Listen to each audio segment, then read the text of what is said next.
Hello everyone, welcome to the stream. We're back with more Valhalla. But first, I'll run the ads to kill the pre-rolls. Oh boy. Over here. I must say, I'd be constantly thinking about Ringworld and Darkest Dungeon. Valhalla? Not so much. But the trauma. God, the last episode was rough. But I'm so interested to see where the story's going. If we dare to see where it goes. That's the thing about the cyberpunk. It tends not to have a good ending. I'm in the cyberpunk world too. Will that be a good ending for me? Only time will tell.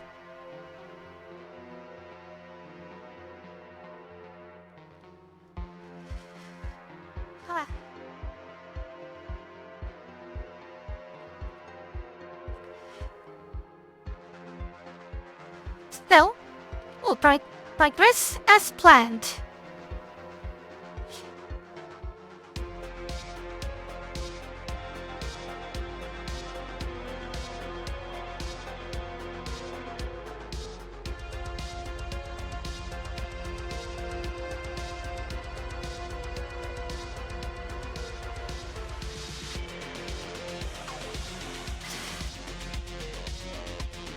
About 1 more minute and then we can begin. Also, if I sound strange, I'm ill at the moment. Well, possibly ill. I had a rough day in that way. And I'm not fully recovered from it. Nothing serious, just sniffles and food coma.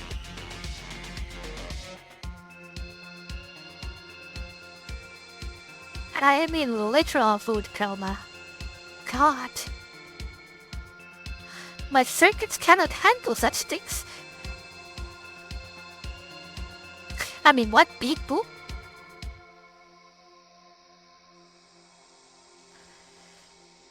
Thirty more seconds. And we can jump in.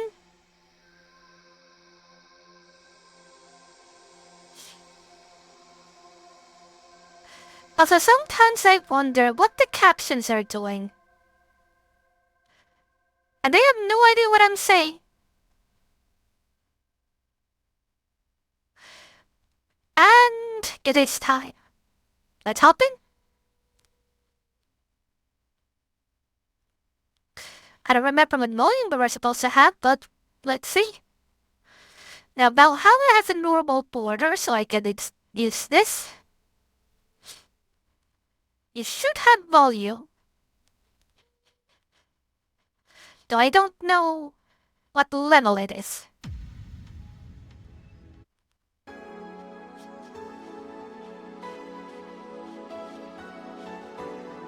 Looks good. So let's begin.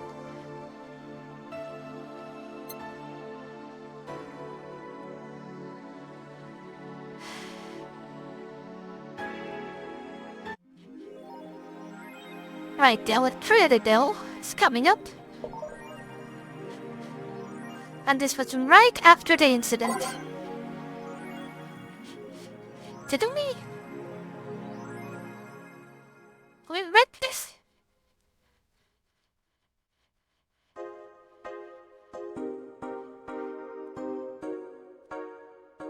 Yeah, we did.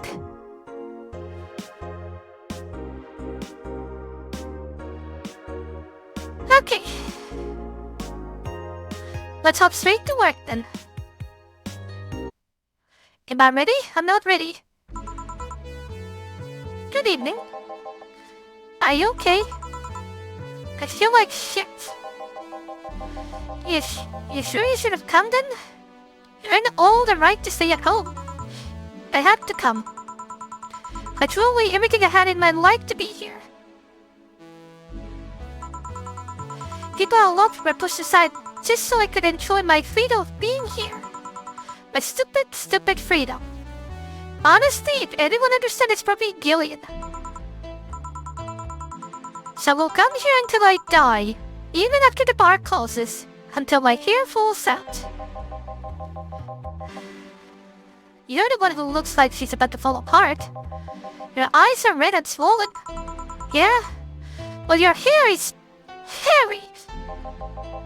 Yes, it is. Who was the dipshit that changed the order of the glasses? It was me. I was the one washing dishes yesterday, remember? Oh yeah. I was too busy staring at my crumbling wife and all that. Why don't you go home, Jill? You're in no position to deal with people right now. Go home, rest a bit. My ex-girlfriend died, and I wasn't there to see her one last time. All because of a fight I spent all these years regretting and wishing to, but never actually apologizing for. My decisions just served my freedom, and grab a hold of my life led me to this. A bartender strapped for cash to distance herself from her loved ones for no other reason than selfishness. So I won't fucking leave. I threw all that away to be here, so here I will stay. This is what I wanted. This is why I left all of that behind. This is why. See? You're starting to sound like a broken record. I'll leave her be. I'd rather have her here than alone in our apartment. How are you feeling, Jill? I feel like shit-eating piece of shit. I'm the lowest of any possible life form you might find. Nanobes look down to me in disgust, knowing they're far superior. You're spirited, that's good. Where's the mutt? Broken with Sierra. Or Kira, Sierra probably. At Sierra. I know what I said.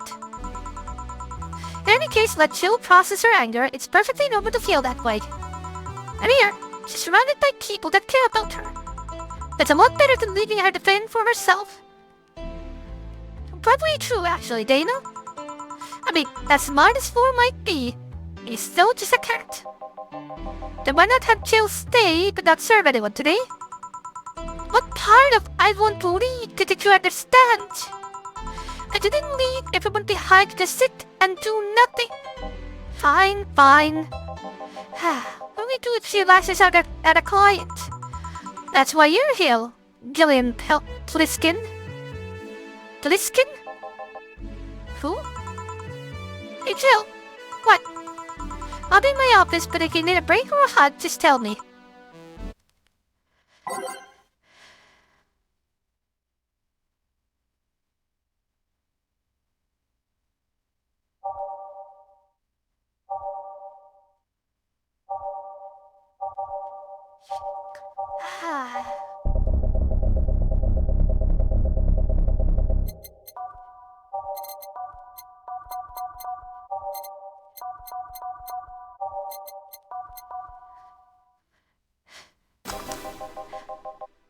Well, you already put down music.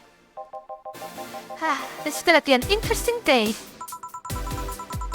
The whole piers keeps shining, brimming with twice snow tacos. Wait, it's outside. Never mind. Oh, hell no. We meet again, bartender.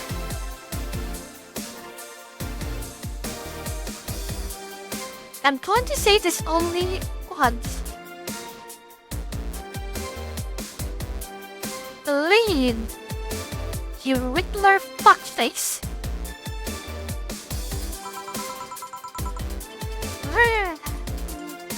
Fuckface, what can I get you?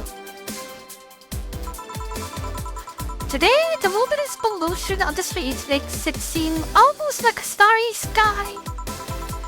When I think about stars, I think about celebrities. Celebrities are fishy, and my favorite fish is the octopus. So I want something octopus-like. Aren't you gonna do that weird bartending thing? I'm waiting for you to order like a decent human being. I'm not following. Spell out your order like you're a human who is not in need of a medical help. Fine then, I want a sparkle star. S-T-A-R Ghost Star. Star for them.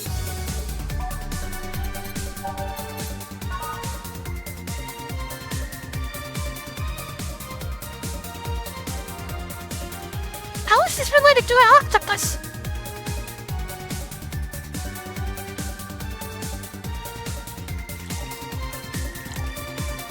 I'm going to regret for fucking coming here today.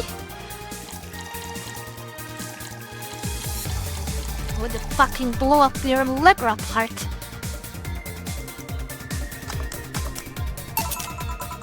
See? Wasn't that hard?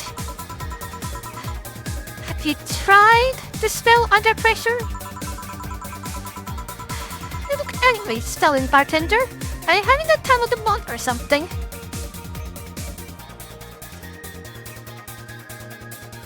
This Riddler is about to turn into Two-Face. Now I'm just filled with a ridiculous amount of anger, pain, and self-hate, and...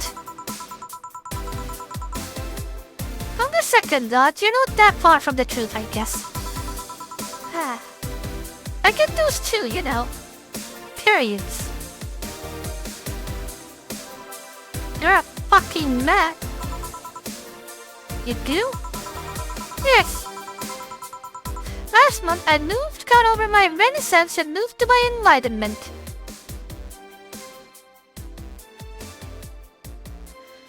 Fuckface, those are completely different periods. Those are time periods. I am losing my mind with you. Neither me nor Jill are here in condition to deal with you. Here I was thinking you'd get to say something serious for once. Are you implying I'm not serious? No.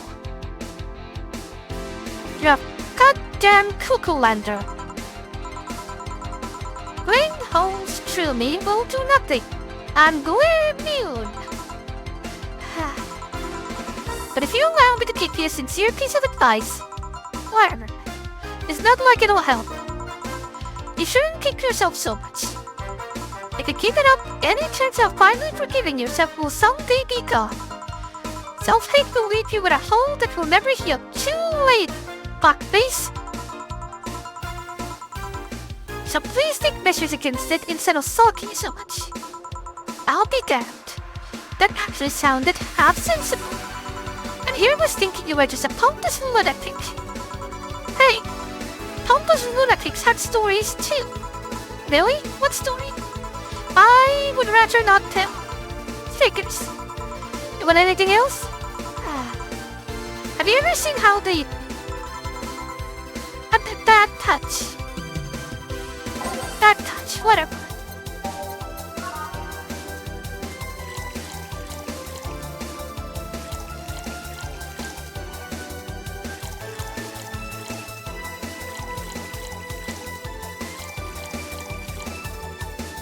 She didn't laugh about the bad touch.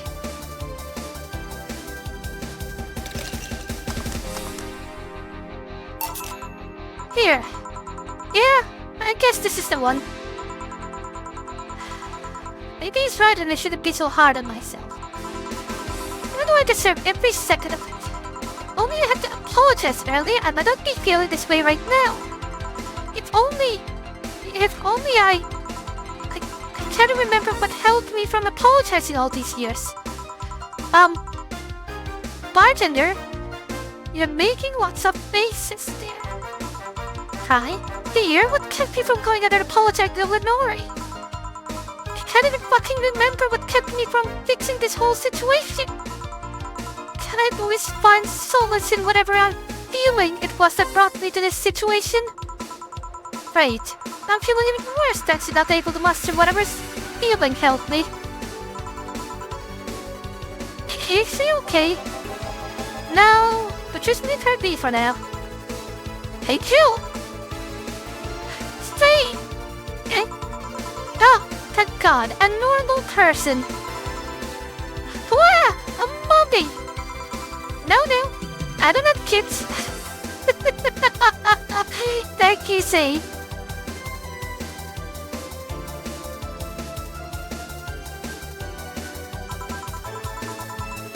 Still more normal than this twat. How are you feeling, see? My bones are still broken, but at least the cuts are healing nicely. Thank God I met someone that scars easily. I mean, wounds don't leave these marks. It'd be a problem if I couldn't get scar tissue. What happened to you? Well, over 2.5 stories into some trash and rubble. You look there, though. Last time you came, you looked like you were about to collapse emotionally. I guess. You're the one who looks like it now, though. How do I put it? It's like when I called you your full name, but magnified.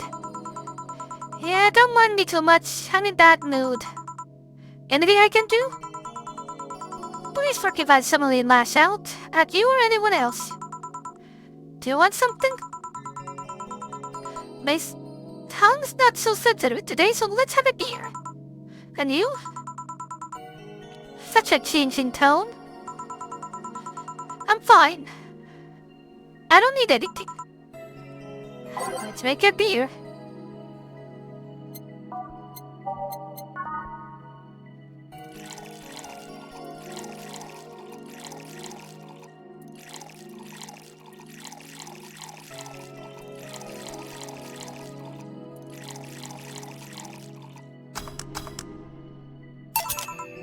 Here.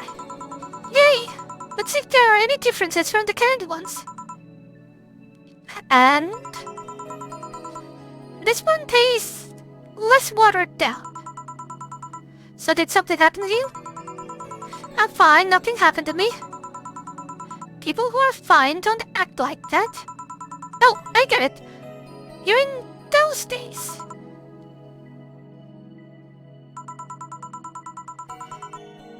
When it's that time of the month, I get a bit sulky. No, not on my period. No? I'm dealing with the loss of someone, okay? Oh! Sorry. Don't worry. Maybe I shouldn't have come today after all. No, Ah, maybe... Are you alright? I'm trying to find something to say. Maybe your throat would be tasteless and I can't see. Everything will be alright without sounding cheap. I'm at a loss of what to do here, sorry. Hey, did you hear something weird? It was exactly like that when Stella came here the Monday talking about you. Oh. Well, ladies, I'm leaving. Virgilio. Yeah? You were just sitting with a Valkyrie. Really? Splendid! This'll make a good entry in my poems blog. I feel bad about the way I treated him today. Not for the fact he was being cryptic with his orders for no good reason. Like Stella when she first came. Yes. No! I mean, she was. You could have given him a free beer or something and apologized. Yeah, I just keep messing things up with people. But you know, it seemed familiar. I wonder if I actually could have made a beer for him. Familiar? Yeah, good part I can't put my finger on it though. I just feel like I've seen him somewhere. Ah well, might just be that he looks someone from an ad or something. So, what brings you here? I'm gonna come with Stella, so I'm waiting for her. Why here? To be with you, of course. That reminds me, how did Stella react when you arrived? She slapped me real hard. It hurt. She said, that's for making me worried and not listening to me. And then she became happy. Huh. Can I ask whose loss you're dealing with? You shouldn't be bothered with it. Just pretend I'm in a bad mood and call it a day. Oh, okay. You really want to know, huh? I can't help it. I don't like seeing people sad. I just need to know the context, not details. Someone to whom I said some mean thing to pass away before I could ever see her again. Does that work?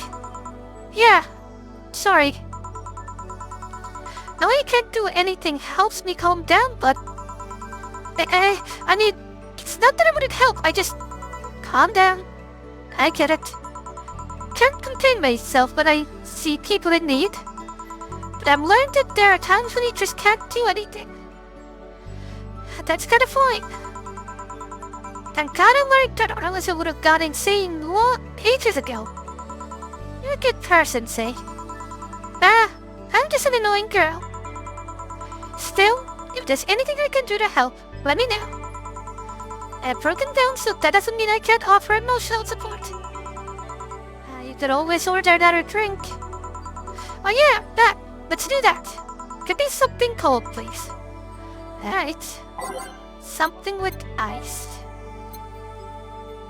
Does a range weaver have ice?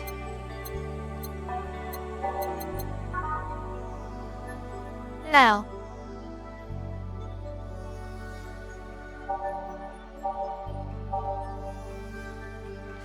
Coupled velvet does. It has 10 karmatrine total.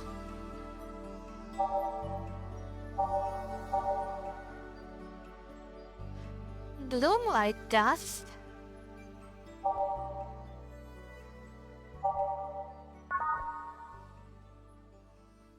That's 4.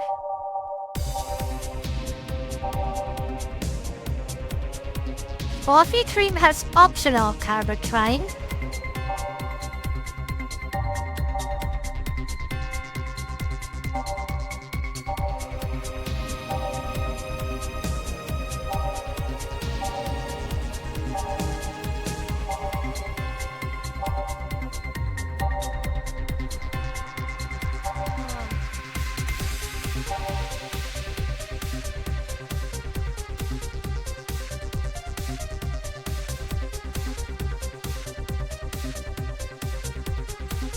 Now this is drink-making music.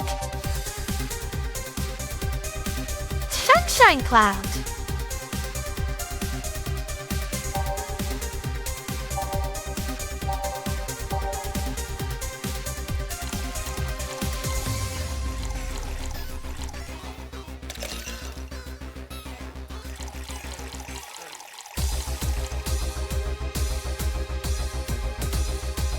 on the rocks and planted.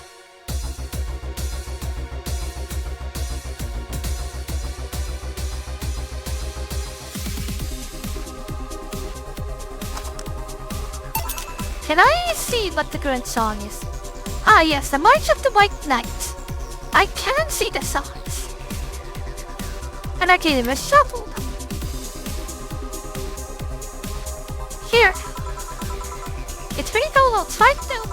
Yeah, I don't like hot or warm drinks. They make me feel nauseous.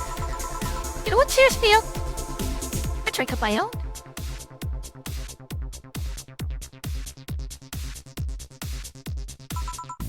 What? Singing? Hearing people sing helps too. Do you sing? I mean, did you take singing lessons or something? Can they get chilly and sing? Nope. People told my voice is pretty nasty actually. But they also told me I'm good with harmonica. Harmonica.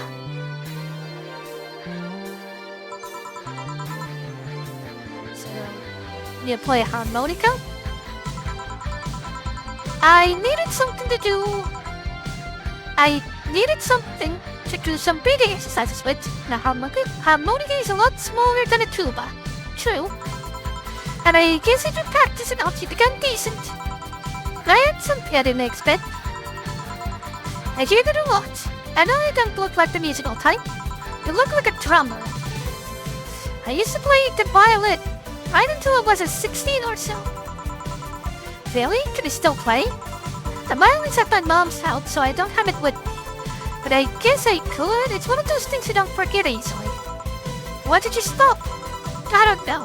One day I just felt like stopping. No deep reason behind it. Just like me and cooking. Right? And almost burning my place up. Say I appreciate you. When's Stella coming? Now that you mention it, she's a bit late. Let me call her. You do that, I'm going to take my break. Tell Jill if you need anything else. Sure. Time for a scheduled break. It's now safe to keep playing. Someone say make me a bit jealous.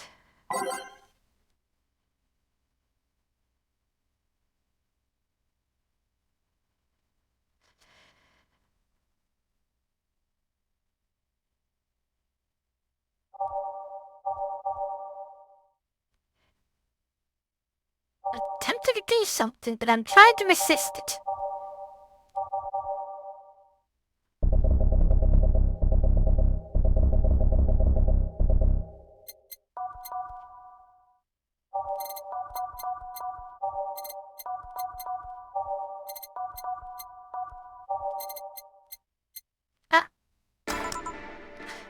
Back? Looks like you've calmed down. I still feel like kicking myself, make no mistake. But I guess I cooled down a bit. Faye helped a lot with that one though. I just can't stay back when I see her. Speaking of which, where is she? I believe she went outside to look for that Stella girl or something. The way you are right now, it feels like I should be protecting you. Hey, the only thing hindering me is the broken arm. I've gone into burning goldens with that 2-centimeter deep cut. Yeah, I remember that one. 1 millimeter more and you will have lost the motor function in your arm. Welcome. Ah, hello, Jill. What's this about protecting you? Yeah, so I'm serving like Stella's unofficial bodyguard. I'm not really fit for such duties right now. My father insists I go everywhere with protection, so most of the time I only say if she feels like going out. She's trained to deal with the kind of things that bodyguards deal with anyway. And she's more fun to hang around with too. So I'm assuming that gorilla outside is the bodyguard? That's Buster. Pretty cool guy. He played football professionally until he lost his leg in a demolition derby. Okay. We've offered him an implant surgery for all these years of service. He rejects it every time. Well, he got used to the replacement he's using, so maybe it's for the best. It's a thick oak branch on a metal ball tied to his stump. and yet he can still run faster than me with it. True. You want something? I'm fine right now. A brand TD, a big one. I'm in a good mood.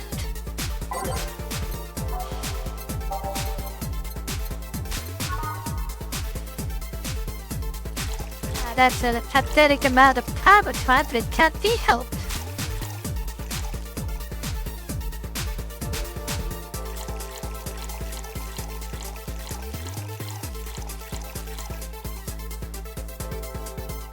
All aged and mixed. Here. After all these years, I still don't get why the finest and most expensive things come in small packages. Ever tried to go to a restaurant only for them to serve a really small portion of some fine food? Yes. I hate those restaurants. I will never go to those. There's no point. The experience is not worth it. Sometimes you just want to stuff yourself with really cheap food. Say, let's go for some hamburgers later. I'm not taking no for an answer. Tell me what you mean when you say some, you know? You might as well call the place and tell them to prepare everything in advance. Can I ask you to do something? Sure. I guess. How did you two meet? Stella showed up at the park I used to play when I was a kid. We played a couple of times, she started showing up more and more, and that was it. My father told me that when I was 5, I kept insisting on going to the real kids park. We drove for some time, and the park I liked was the one they happened to be at. Have you ever seen a girl in a dress go to a muddy park? She learned her lesson and started showing up in more fitting clothes. But man, that's a scene I can't forget.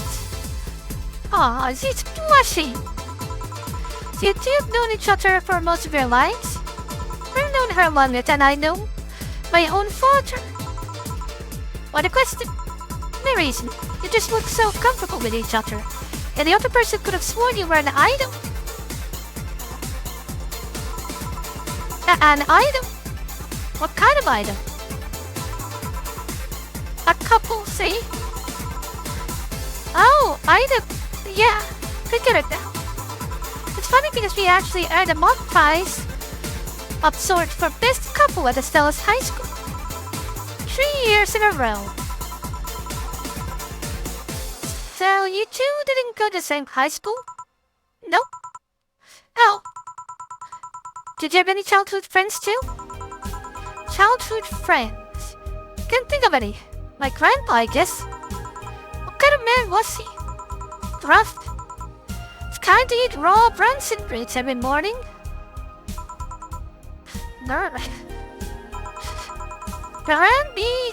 He was different. I have memories of him barking orders to my dad, only to turn around and play with me gently. It's interesting though. He was my mom's dad. But after my mom and dad separated, he stayed with my dad.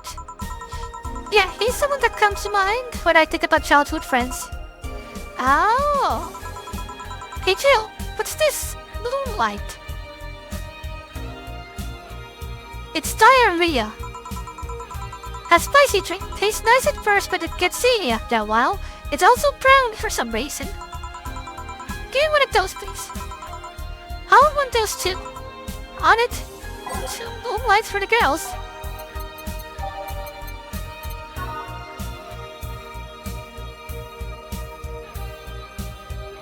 I wonder how it becomes so brown. Does it mix so many different things that it just turns brown? It's also a promo drink, so...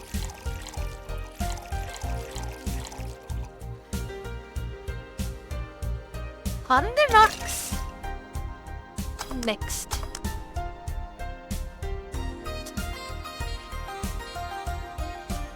I put too little Karmatine. No, the Karmatine is fine. That miscount. What did I miscount?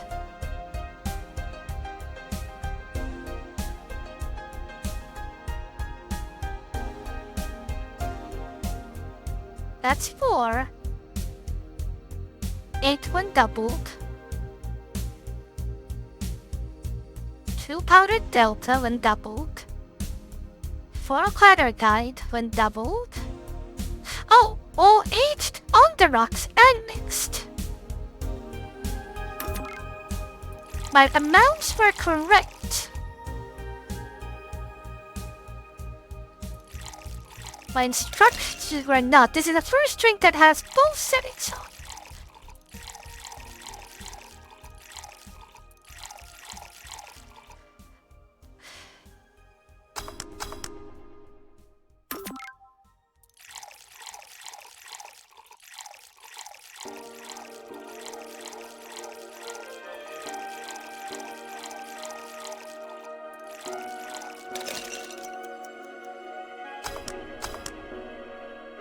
There we go.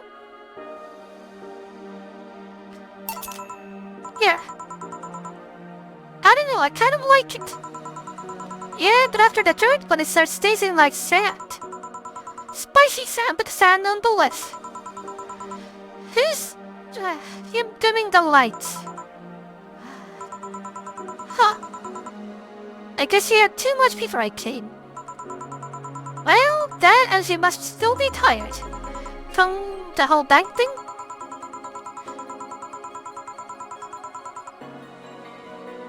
Yeah? Thank you for the headpats. Now? Hello, souls. You just arrived in great time. She just passed out. She told me about everything that happened in there. To be honest, I don't think I would have made it in her place.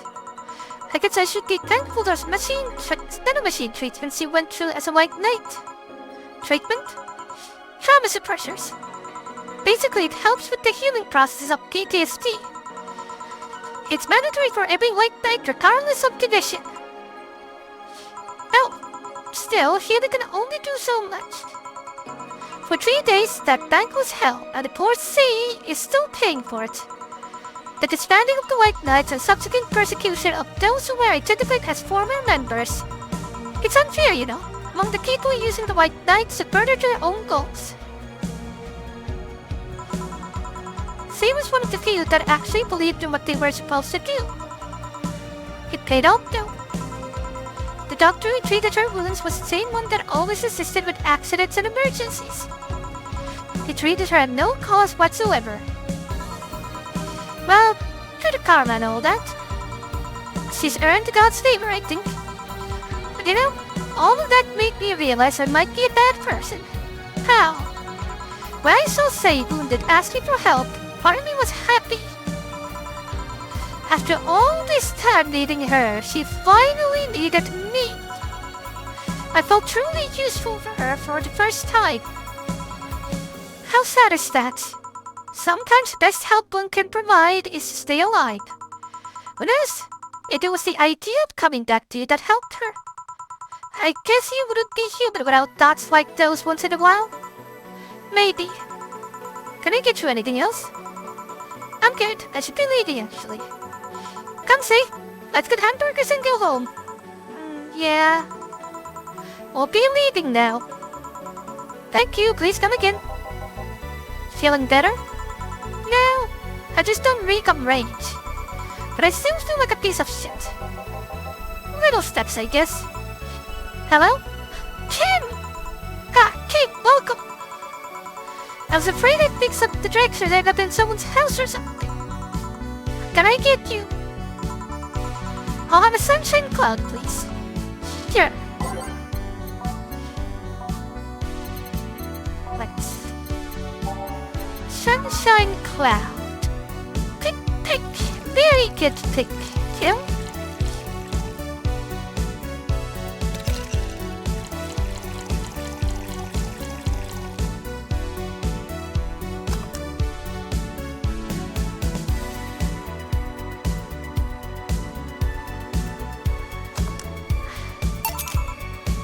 Here. Thanks. So how's the work on the newspaper? On the web paper? Oh, I quit. Explains. What? Yep, I'm gonna the opposite of the chauvinistic horse blower and told him I quit. Why did you do that? Well, after I got drunk and overslept, I missed some assignments. My supervisor yelled at me for being late. I got the manager going. So at some point, I just got a snap and said I didn't have to put up with that. So I quit. I see. Sorry again about that, by the way. Oh, don't worry, I should be the one apologizing. I should act like that the next day and all. Did you have any second thoughts? Regret anything? I guess you'll always have second thoughts. Even if you do what you want, you always still think, what if? Even so, I was getting physically sick there. I dreaded the arrival of everybody. I even almost... What I'm saying is, I don't know what I'll do, but it's certainly better than being there. I feel free. Free.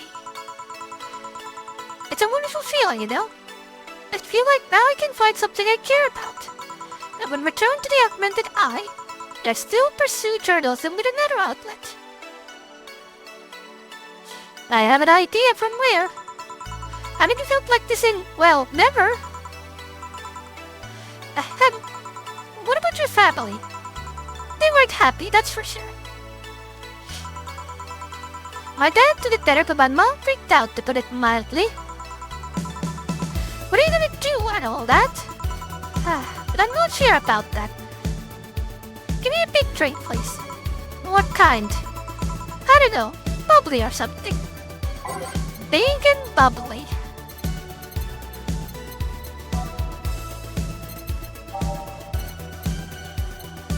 Oh, would you look at that?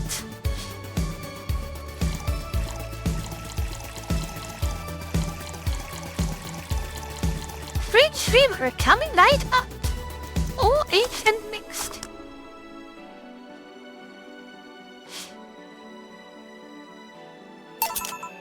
Here. If detergent commercials are to be believed, this will clean out my insides. Oh, trust me, it will. It'll also kill things inside you. I gotta ask though, how did you end up working there? No deep reason. That's what I did when I got out of high school. Taking a year off was out of the question, so I went for the first thing I thought about. But I couldn't get into the robotics course, so I settled for journalism. To be honest, I got tired of the job midway through it, but I couldn't bring myself to leave. So much pressure from my family. It's a really common tale, I guess. With direct troubles like those. Same story as you. I just went through the emotions. From the high school to college, I never stopped to think about what I was doing. And then, at some point, I just felt like my life slipped through my fingers. Suddenly, all I wanted was freedom and a little pause. To stop and take a breather. And my life went to hell for that fucking breather. Give me, something. Something? Sorry. Just have a dry mouth. Anything will do. Alright.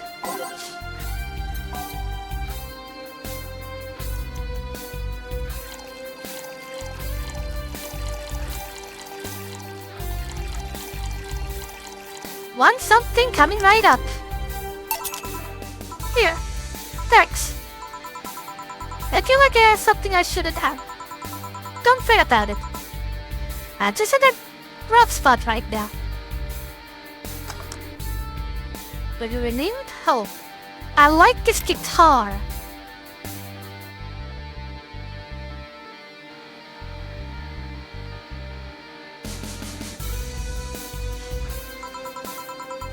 What are you gonna do now?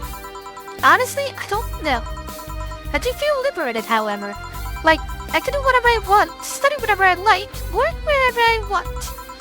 I know it's not the way, it's not that way, and it won't be easy, but I feel a lot more confident than when I got out of high school.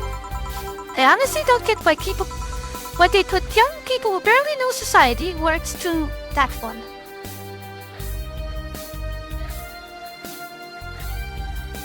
A word's cruel. Well, I wish you the best of luck. Your mental health should be a priority and all that. Thanks, I really needed the encouragement. And the fridge leavers. Come back if you need more encouragement. I wouldn't dare to leave someone alone when it comes to this sort of thing. Thanks. Bye, Q. Please come again. You should take some of that advice for yourself. I know. Let's go to the cave for now. You need some rest. Yeah. Honey! Ah, Dorothy. Sorry, we're just closing. I know. I came for you. For me. Why are you hugging me? I paid her to do that. All night long. Come again? To put it simply, Dorothy will go home with you and she won't leave your side. What do you hope to accomplish with that? For me to get laid, I guess. Well, at first it was to calm that rage you had earlier.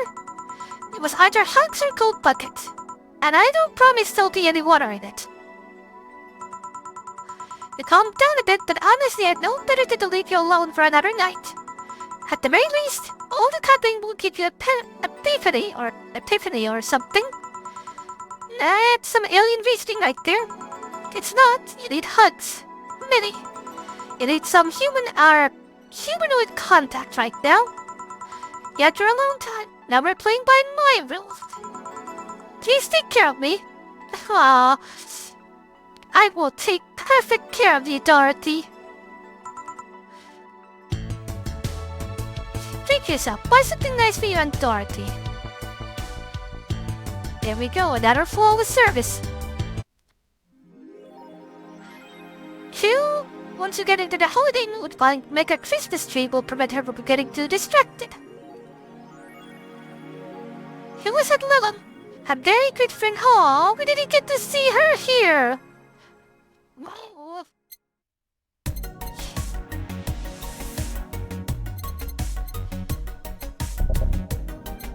Wait.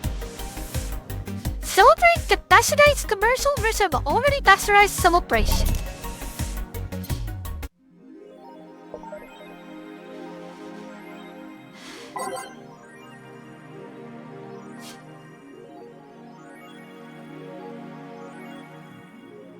Lillian receives mysterious messages. Halloween was back in October, but this terrifying tale didn't become popular until now. Reports say that Lillian across the city had been receiving transmissions with messages that are confusing at best and threatening at worst. The contents are not clear, as most of the Lillian can't exactly remember what they had heard. The most mysterious thing of all is perhaps the fact that the Lillian did not record any of these messages while they were broadcasted.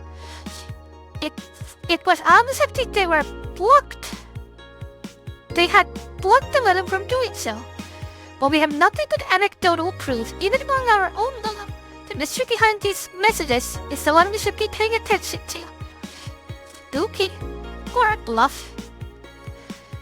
With Kira being the biggest pop idol in history, the world at large is still coming to the idea of Lillian being so integrated into the society. Some say they can't be treated as human because they're immortal and as such cannot really understand what it's like to be alive. But most of the Kira Mickey fandom would disagree. Anti-Lillian people are insane. To me, Mickey knows more about life than I do. I'm older than this damn city, Richard joked, despite the augmented eye during a fan gathering. And with Richard added Nacho 6, I may be a dog, but I'm utterly fascinated with the way she writes about things on her blog. She's surprised by everything, and nobody really knows about life anyway. Nacho? Dog? Don't tell me.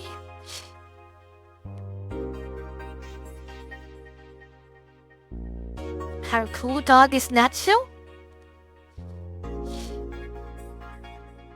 Queen studies possibly allowing imports. Queen City is one of the few cities, places on Earth that's strictly self-sufficient, with an import rate of only 0.8. However, that might change due to their recent shortage across the city.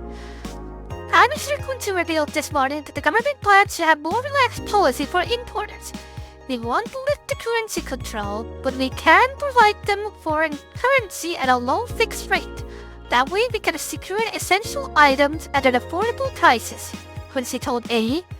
Some experts say that private companies are no longer working at full capacity.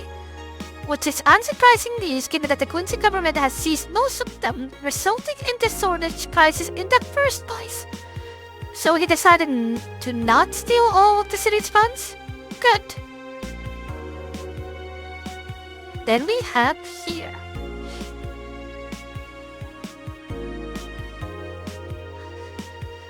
Monster Girl Jirari. Can't stop playing this game. Gorgeous graphics, innovative and addictive battle system, fun dating minigames, cute girls, that fucking music. Is this the goat? Do you like Goat Girl? I'm going to marry a goat. It's an alright game. 8 out of 10 at most. Shit game. No, it's a shitty game for an idiot waifu bots like you. I wish this waifu equals bad gaming would die. It's a stupid game pandering to idiots. What's there to discuss? We're being raided by normies. My normies? Fuck off. Fun things are fun. You're not allowed to have fun with video games. Sounds fun. It's for nerds. You can be a nerd, Jill. Why the hell do you think we're here? Now, I think I'm going to have my break. And I'll return in 3 minutes.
Back to the game.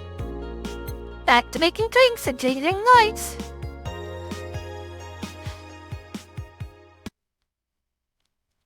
December 23rd. Good evening. Ah, hey. How are you feeling? A little more soft and warm. Come again? You heard me.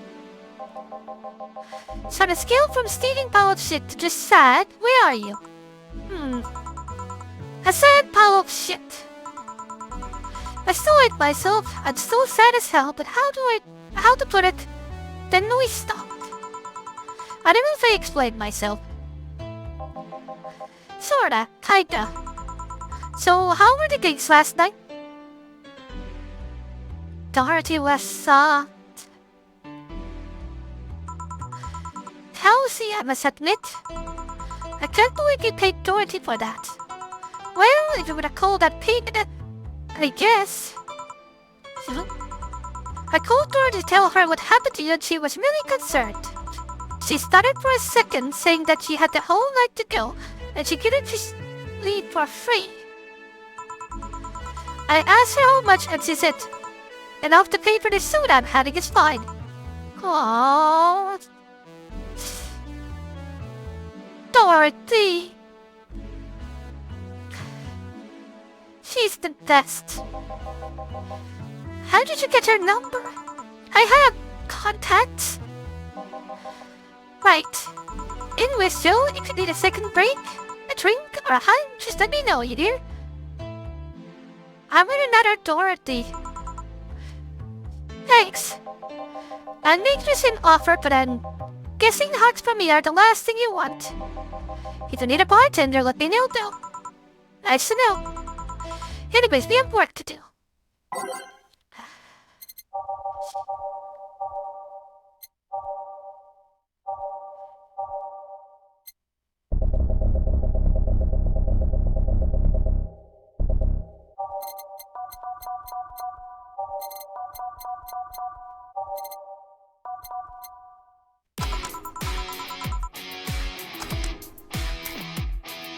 Time to mix drinks and change lives.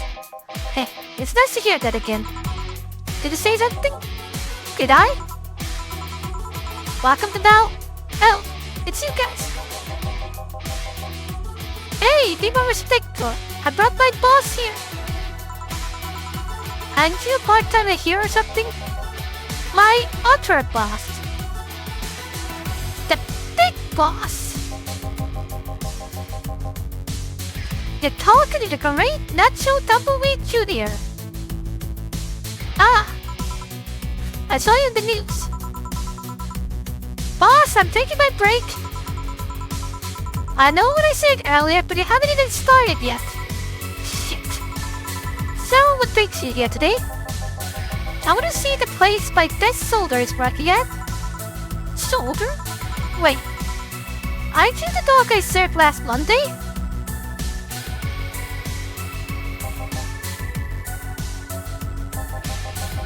Oh, it's you, Dana. Soldier, why did you tell me you were working for Dana? No, that's not Dana. That's just Jay. So I'm guessing you're part of this whole Sierra thing. Part of it? I founded it.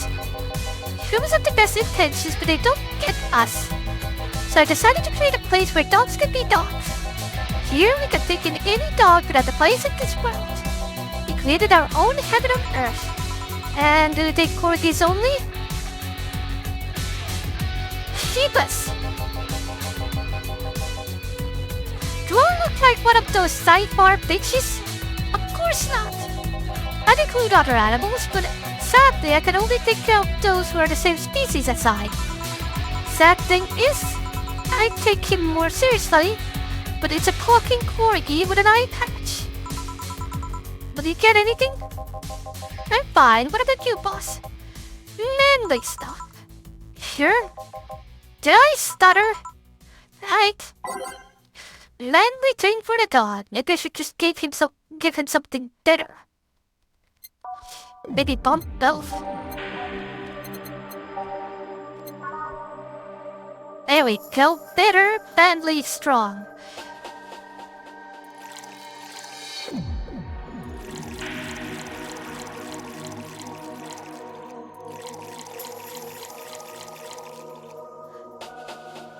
all aged mixed. Here. Yes, this is just what I wanted. Why? This tastes worse than my own butt. Hey, you asked for it. And this is a really nice place, you know? You picked a good place to work at, soldier. Thanks. But you really get paid. Your efforts to keep Zero afloat will not go to waste. We'll make her better and better. I mean, we're pretty much on the same verge of closing. Can boss really afford that? We have more urgent matters at hand, though. Like the fact that we don't have enough bowls for everyone. Can't they just share the ones we have? You fool! Every dog has a right to have its own bowl. They can't provide even that, so what's the point of even trying? Wait.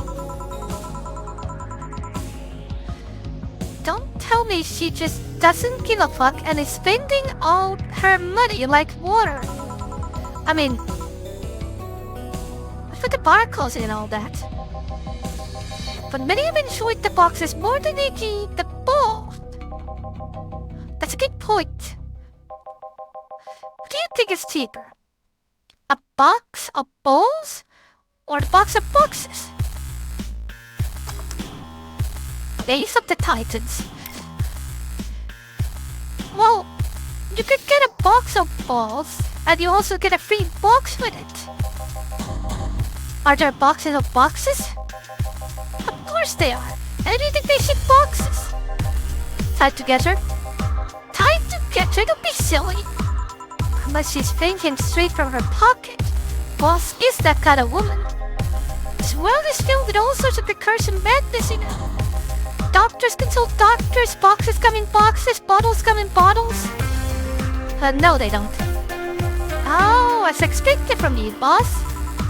Wait, that theory only works assuming she actually paying you with money. Boy, no, she might be paying with steaks. So tomorrow you're gonna check for people so in boxes, you hear? Sir, yes, sir. Except that to boss, a good steak is more valuable than money. Wait, what if they come with the foil? Bruce's trans had to be taken to the vet because he ate a foil a piece of cheesecake in. The foil a piece of cheesecake. Curses, you're right. We did a contingency plan. Besides, boss is not the one to scan people, let alone a dog. I wonder if we could strike a deal with the vet those Cypher bastards have. She's always so nice with us. I know, the spot is so cute too. So it's better to be vet for a vet? Yes, put that on the list. Ah, that's you. Oh yeah, forgot she needed a dog. Are you staying for a while? I was just passing by, I got some errands to run. Wait, she'll be there with you. I can? You will. I'll still get paid for today, right? That depends on Natcha's evaluation. Alright, Greenhorn, let's get going. Well, I'm paying him anyways, by the way. I just wanted to mess around with him. Nah, that's not the problem here. Why make him do that? Until looked like he needed to take a pretty good break, and he's just the kind not to accept such a thing. But with Nacho, he'd have something to do, and he'd be away from the bar for a bit. When you put it that way, anyway, I'm going back to my office.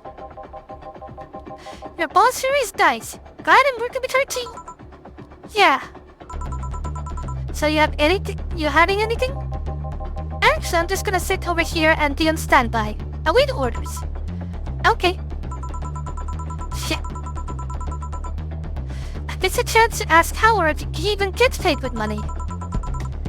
Man, I sure need to get wasted.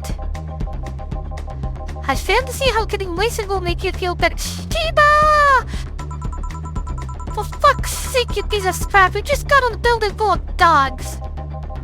This one has a wine shirt and sunglasses.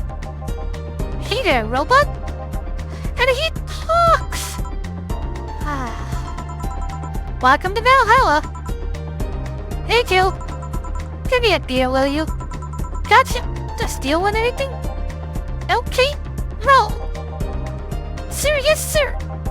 So cute. He's fine. Disappear then. Friday after work isn't just a beer though. It's the beer. Can't argue with that. Beer for Betty, I make it big for the heck of it. I always make them big, unless otherwise stated. It gives me more money. I got paid for the ingredients.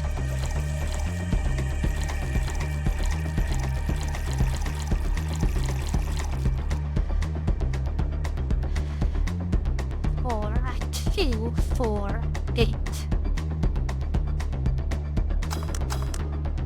There you go. Here, let's make it special. Yeah! Cheers! Hey Jill, do you like beer? The amount of beer cans in my apartment is becoming a problem, actually. I had this friend back in high school who made a pretty nice scraps with them. I'm still in contact with him if you're interested. No, thanks. The last thing I need right now is more crap to take his face. Oh, come on, Jill. There's an opportunity for you to get better beer. So how are things with the Dogtown? Well, that Laura girl is stirring things up. For better or worse. For worse? She's, like a rabbit. An overtly politically correct rabbit. Rabbit? Never had a bad rabbit. They're a nervous nest that gets startled over the littlest of things. And this girl is at a constant lookout, scared of something, saying something that might hurt someone. And it doesn't have to be a person she's speaking with even. It's not a problem with the company. The other day we went out together and holy shit. Poor girl can't speak properly. Neither can I. She pauses every sentence to make sure she doesn't say something offensive. Oh, my brain just works too slow. Anytime I pause while speaking, it's just my brain's playing catch up.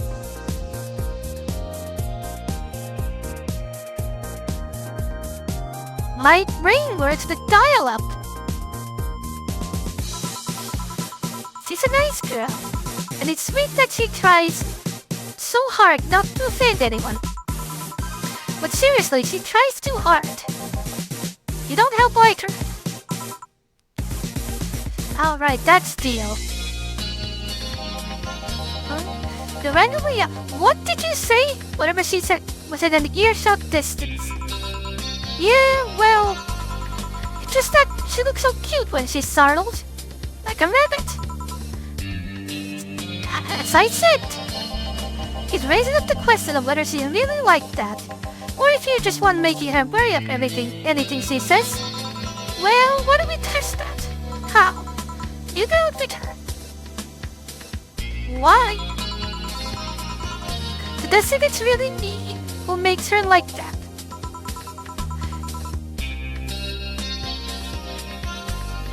It's not like you can say no, you know? I mean, it's my honor that's on the line here. I don't want to prove that you're only talking shit about me.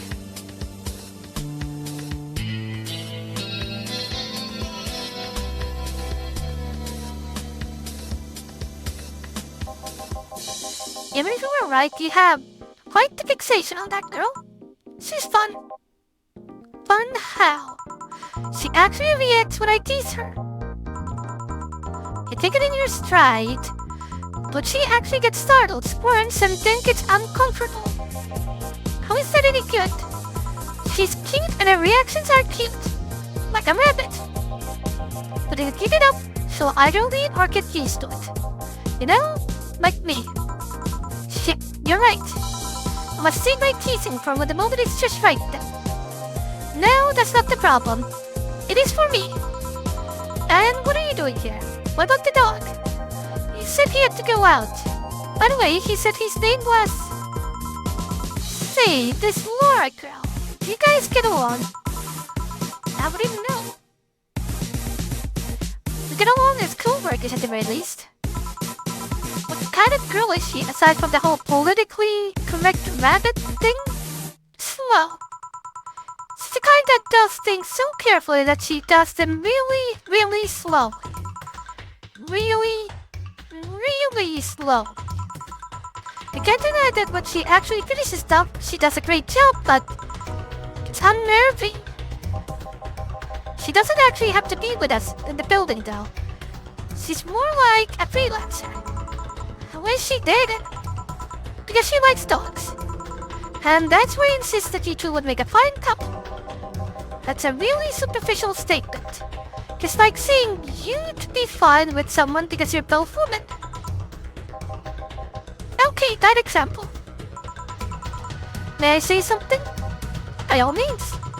If that Laura girl is really as bland as you claim her to be, wouldn't she be better off with a more assertive person?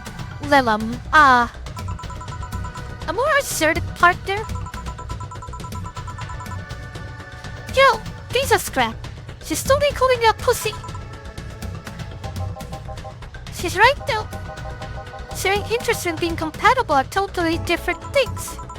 But then you're underestimating the power of law. Whether you want to admit it or not, law changes people for better or worse. Who knows? Maybe you'll become more assertive after spending time with her. Or she'll drive me nuts. I guess that's a possibility too. Still, why are you so insistent on me and her getting together? Because she's like a cute rabbit. So someone might try and eat her out there. Phrasing, Daddy, phrasing.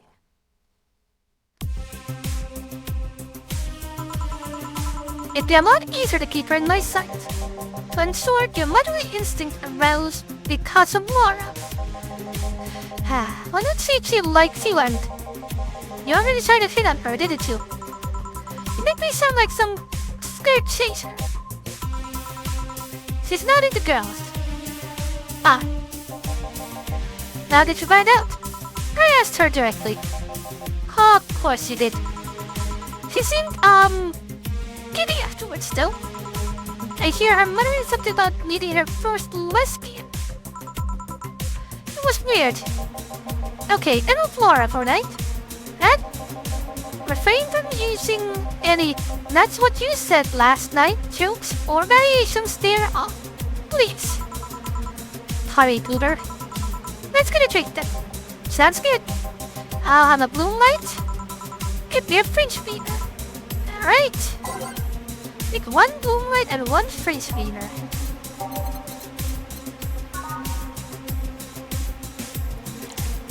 Whoops. That was a misclick.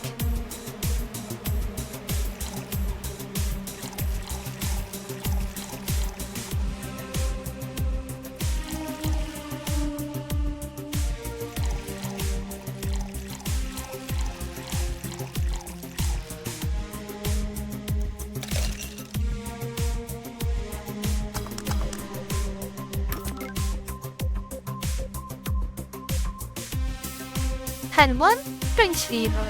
My favorite.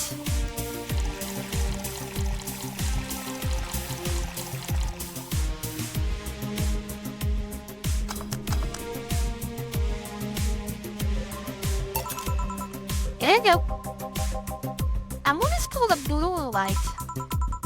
Since I was first to look at some video games event. Oh, like the blue effect?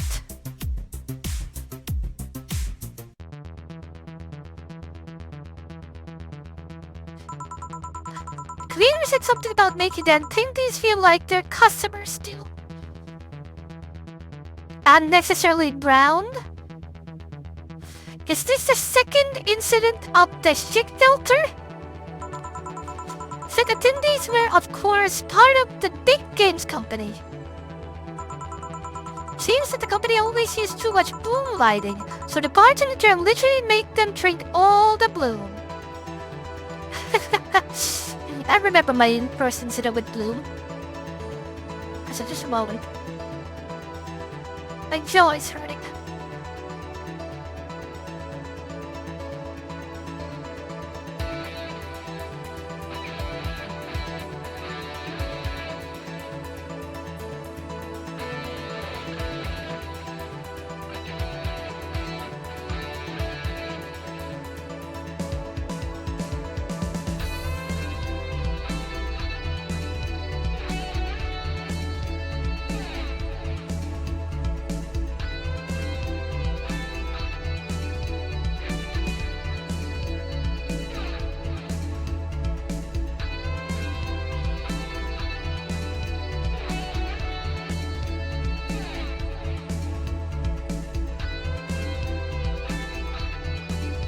think I hurt my tooth somehow.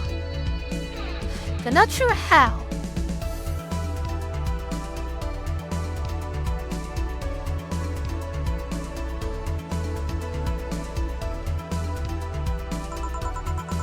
Let's not call that because it glows in the dark.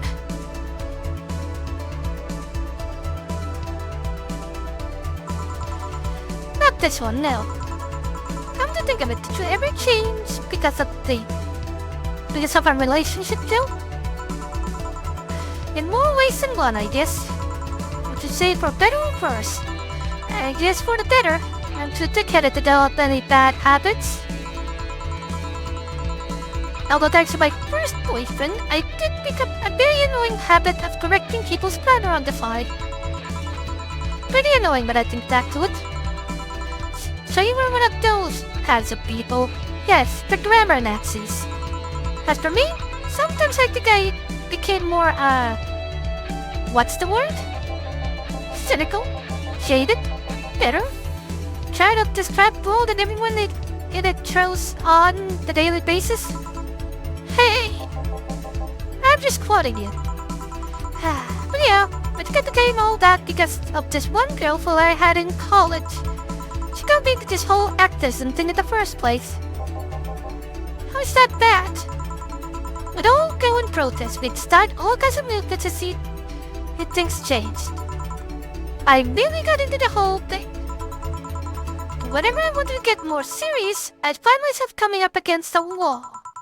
That wall is an analogy for the fact that everyone was willing to go that far. Sorry, the fact that not everyone was willing to go that far. I found out pretty fast that most of them in the whole thing is of some shitty fact.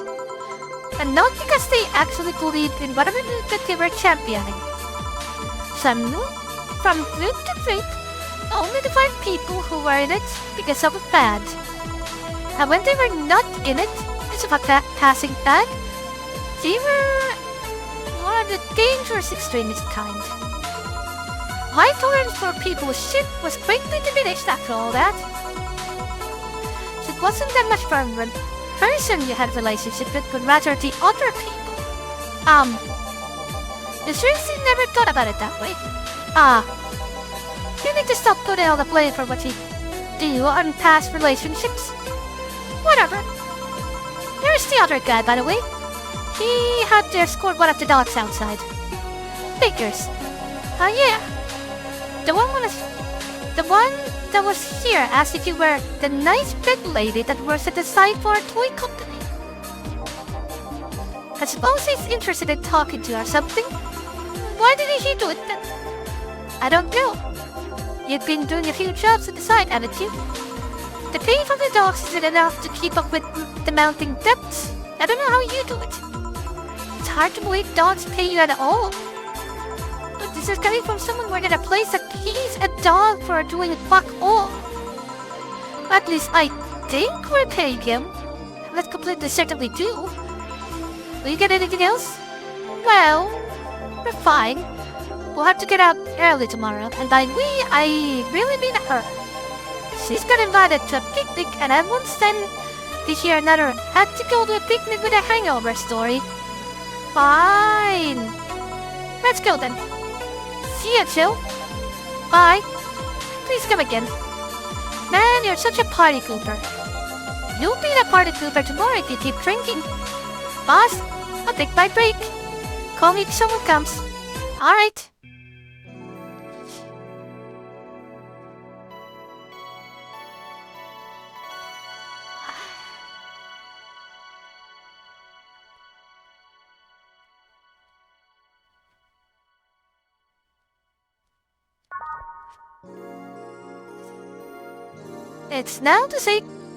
It's now safe to keep playing. No dogs in sight.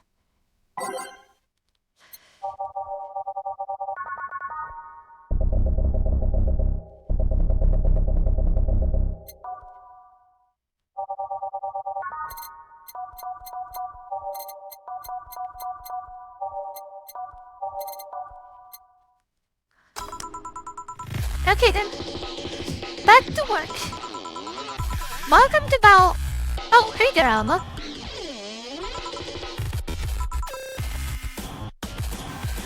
I guess we both had a shitty situation. Seems down. Maybe there's something I can get her to cheer her up? Let's try to cheer Alma up. She might like classy drinks. But what she really likes, I don't know.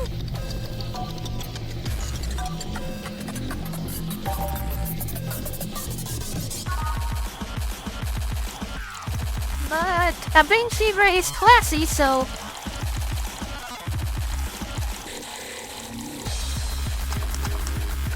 By going with that... Hey! Huh? And this? It's on me. Great, so you at least change your expression. Why don't just say you're worried about me? You got the message anyway, didn't you?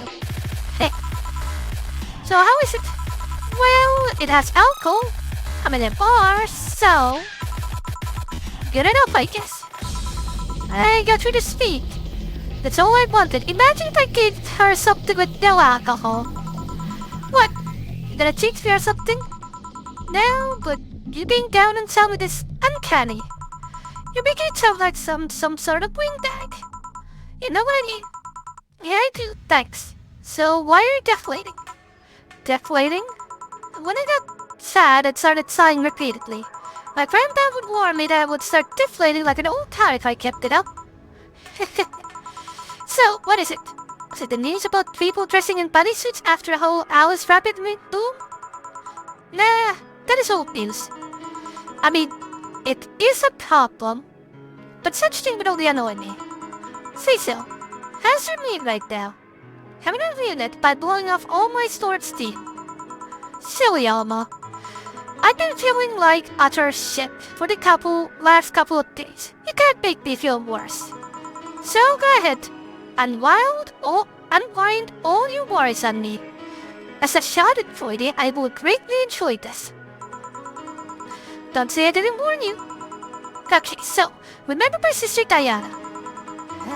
The one separated from her husband and forgot the kids while fucking her way around or something? Perfect summary. I'll use it next time. I didn't tell you the whole story then. More specifically, that she threw her husband out after months of abuse. Ow. Alright, that woman is incapable of getting a job and maintaining herself.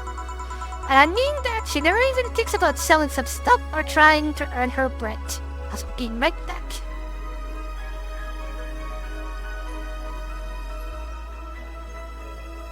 Oh.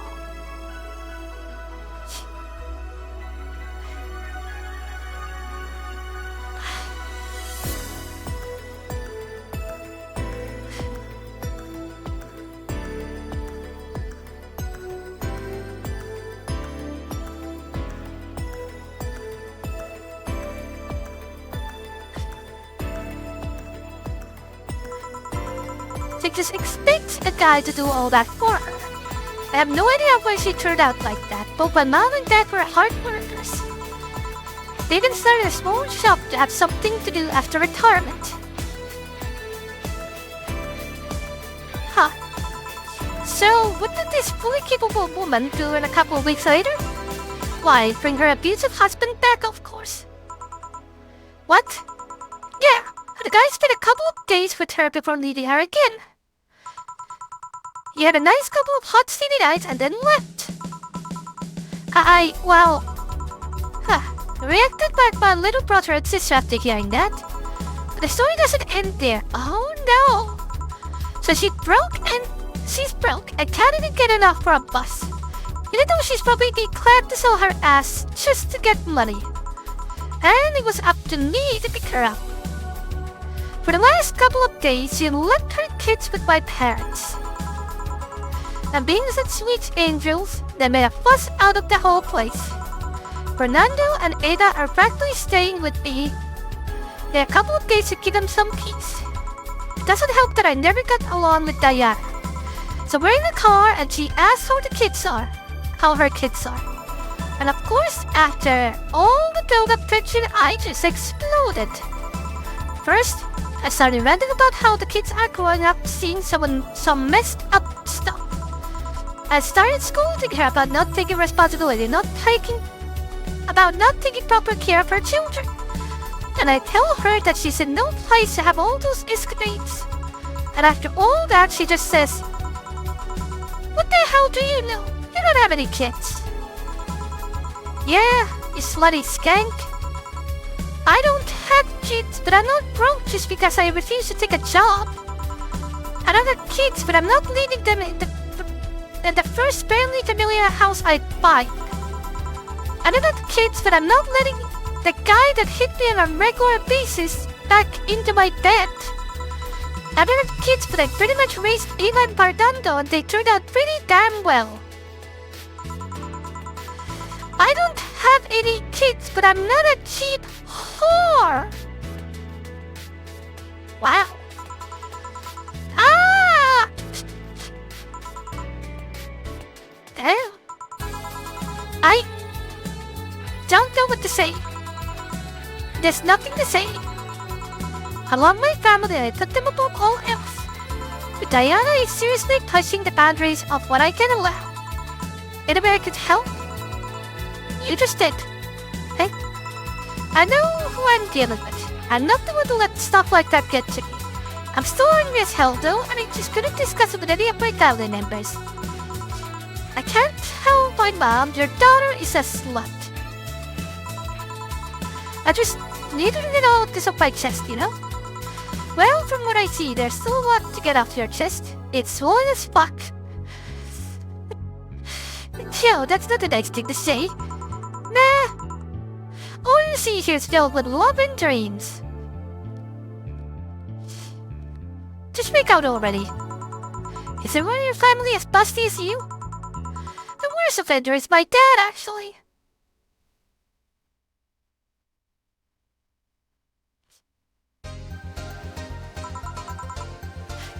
Kidding. I guess the only one that didn't get big boobs seen was Ava. She insisted on getting surgery or genetic treatment, but I tell her she's fine the way she is.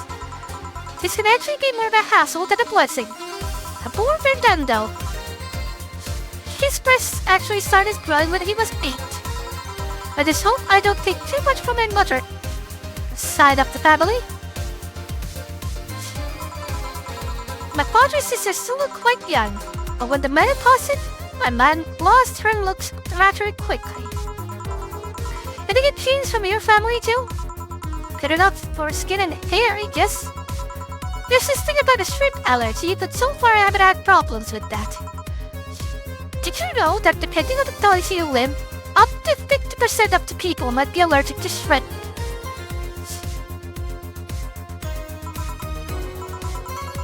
Hey, you know what worries me the most about the whole Diana situation? How your nephews are turning out? Few raised them with my mom. They'll turn out better than her, somehow. Actually, what worries me is, what if I end up like that too? How so? What if I want to get mad and I settle down and what if it turns out shitty? What if I have a sudden burst where I just want to live my life and end up... Excuse me. End up like that? What if I have kids and I end up neglecting them because of all that? If you ask me, the fact that you're even worried about it is an indication enough that you'll be fine. You think? I'm pretty sure. You said before that she pretty much married the guy after a couple of months, right? Yeah. No offense, but those are kind of people who wouldn't even think about all that. Besides, if any guy ends up marrying you, it's because he passed your irrational standards. Hey! Am I lying? No, but there are things better kept as unspoken truths. Now what about our funny good guy? You will. You'll know when the time comes. I sure hope so. For now, the time has come for me to get another trick. What can I get you? Get me something with ice, but alcoholic, please. Okay, that puts out the French leader.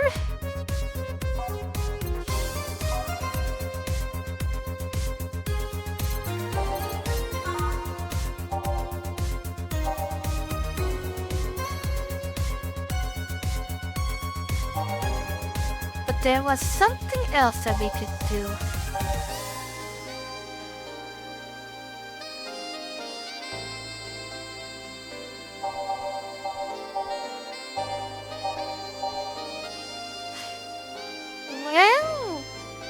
Welcome back, pal. Welcome to the stream. Thanks for joining us. Well, that's completely understandable. So thus far, what has happened to catch up with you?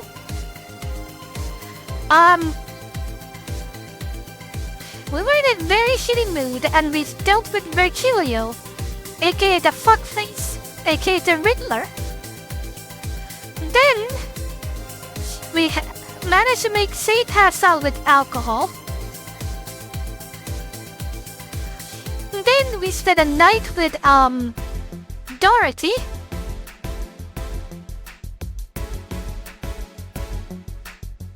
I'm sorry. Not my fault is how we passed out. Yeah, then we had a wonderful night with Dorothy. We met Kid again, who quit. And now... Yes, courtesy of the boss. And now we're talking with Alma, who had their whole issue with Diana.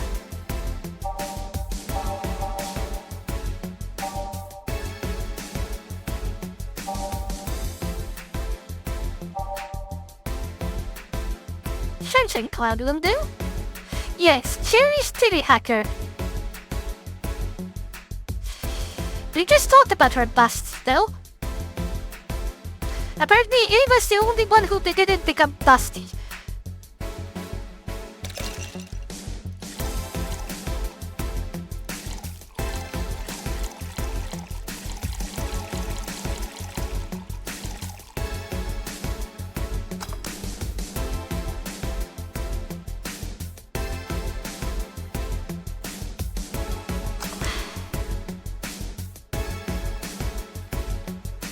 Oh, and with alcohol. Here you go. Rex, I need it to cool down a bit. That's why I'm here. So you said you felt shitty the last couple of days. Why? Don't think too much of it. Oh, come on, you heard my problems. I'm gonna help you too. Don't worry too much. Right, I wish I could tell you something. What is it? My boss is throwing a mega Christmas party this Sunday. You wanna come? Sure. Something tells me this mega Christmas is gonna be a mess at my Tyre's home, so I'd rather avoid it. Are you guys getting chicken? I could get one. To be honest, I wouldn't know. You can bring it if you want. It won't go to waste. I'd love some chicken. Say, Jill, what's your favorite part of the chicken? I like the legs. The legs are delicious.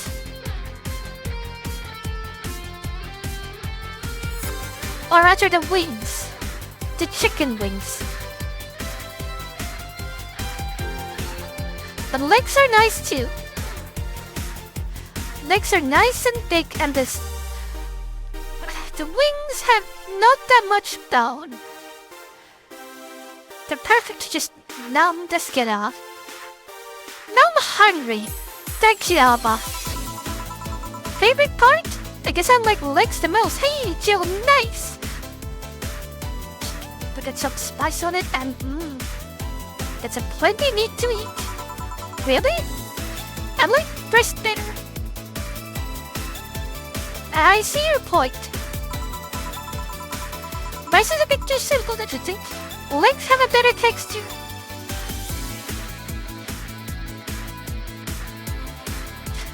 Chicken is chicken.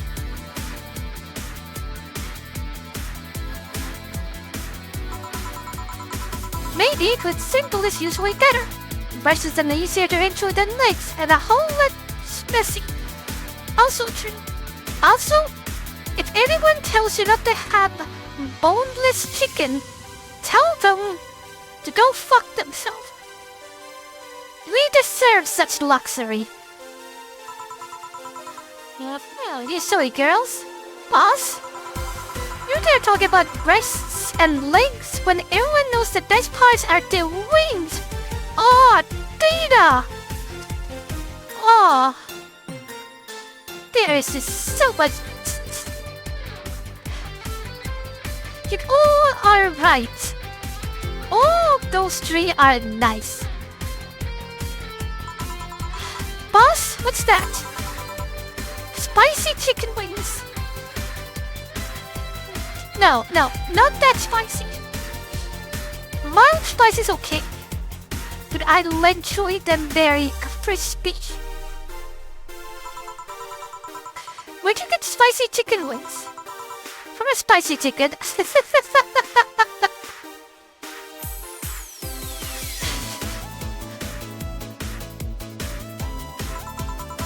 You know, spicy chicken the shop 2 blocks from here. I thought an actual spicy chicken. Yes, crispy is important.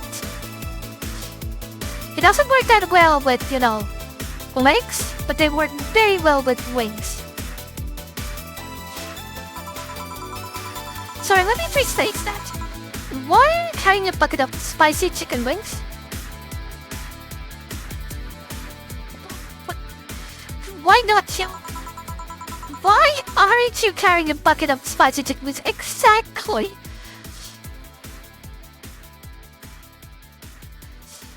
That reminds me, I found taco-flavored chicken wings from a store. And they're not as spicy as I thought they would be. I feel like they have a perfect balance of being tasty and spicy.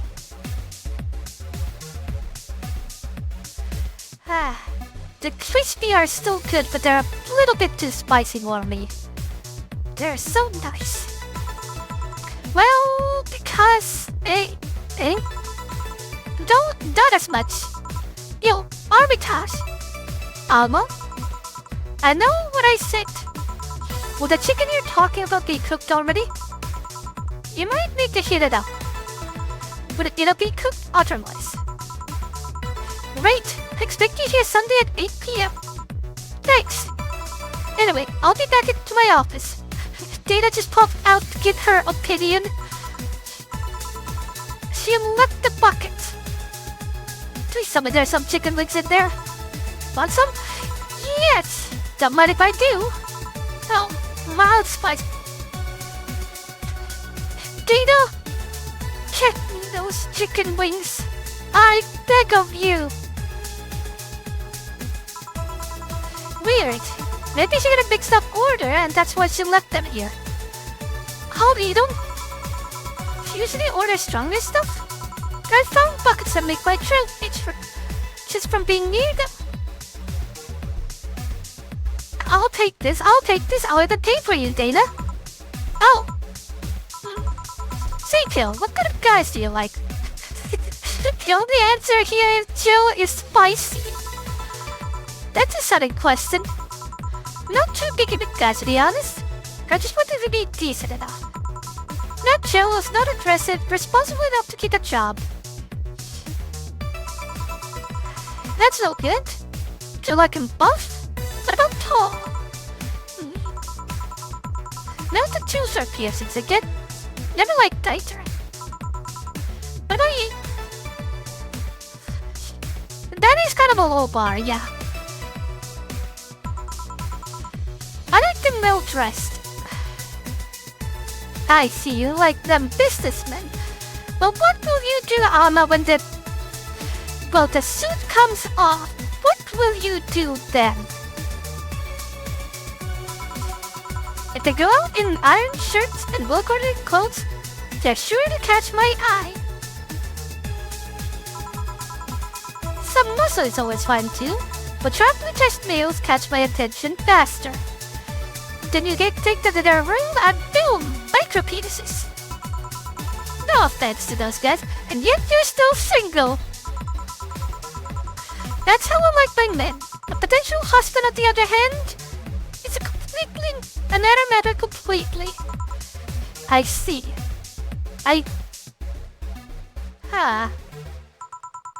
So, can you get me a drink here? The spicy wings turned out to be spicy. It's one of those delayed spices. The ones that you're just numbing and they're like, this tastes nice. And 30 seconds later, my mouth is starting. How? What can I get you? Anything, as long as it helps with spiciness in my mouth. Okay. Let's give us something to help break it spiciness up the wings.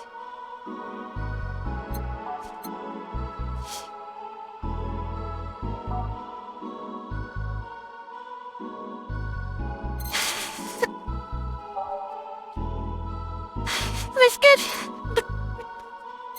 The bleeding chick.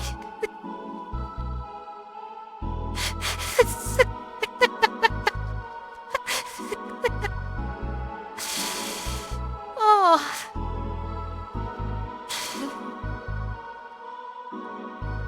Time wouldn't.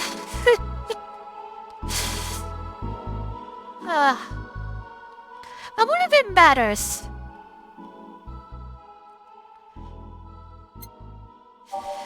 Because if it doesn't matter, I'm gonna just get her a fridge weaver. Because it's not spicy.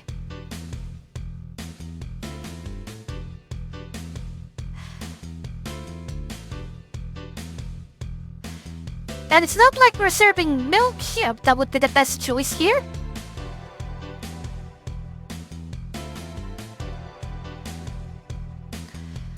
Let's get her over the spicing up the wings. Maybe I'll try something different. As much as I'd like to get her full drunk.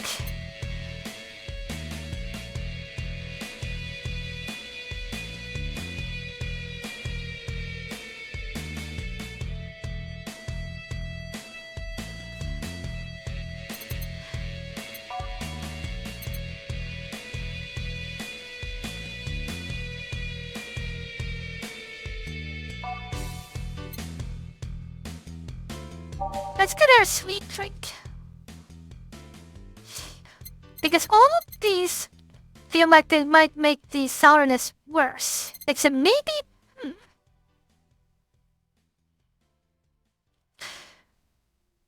I feel like that bubbly drinks would make it way worse. Blueberry!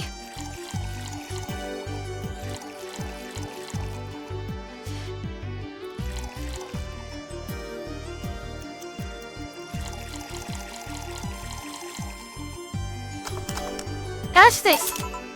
Here! Phew! It helped! Success! Thanks! Right? So, next question. What kind of girl do you like?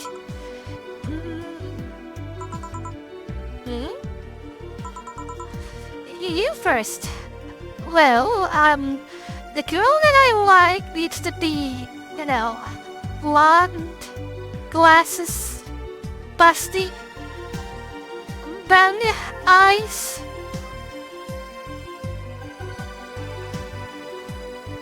Isn't that right, Jill? Isn't that right? Sorry, I don't swing that way.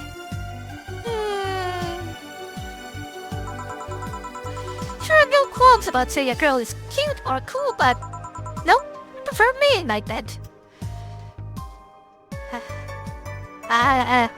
I prefer Alma in my bed. Hell you! Shit, just calm down. I guess I'm like girls with light-colored hair? Yeah? Light-colored hair? Yeah, like redheads and such. What about white, like your boss? You were just setting me up for that comment, weren't you? Sorry, it's just that when she got here with the bucket of wings, your eyes got pretty much started sparkling.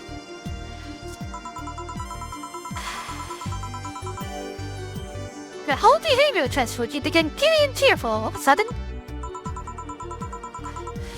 Who wouldn't when you brought a bucket of chicken? He can't blame you, she's very nice. I just felt like teasing you.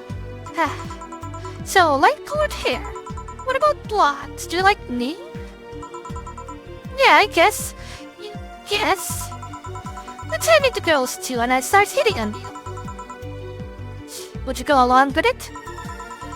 Nice body, pretty face, good apartment. I wouldn't ever let you go. That's a smooth talker, Jill. Okay then, enough tangents. Why don't you tell me why you were feeling shitty these last days? What? Oh, that. I told you not to think too much about it. I told you I want to know. Come on, Jill. You heard my problems so many times, now I want to help you. Come on, come here. Okay? I told you to sit here, come on.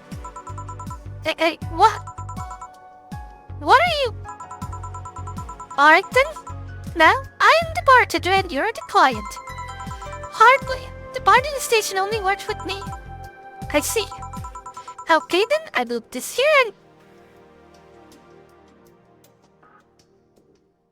What did you do? Now it works for you, for me, and that dog in a Hawaiian shirt. Why? What would him do? He's a dog in a fucking Hawaiian shirt. Right, and how did you even manage to... Oh yeah, hacker, right. Now we change roles. Begin feeling shitty. Mind telling me why? It's a long story. I don't even know where to start. Start from the beginning. Okay then, it's something that goes back to my college years. But, that's taking it way back. Back in compulsory education, I never managed to get an effort, but I managed to get high grades. Even in PE, I managed to do well enough to get perfect grades. And then, of course, when I got to college, shit started getting hard.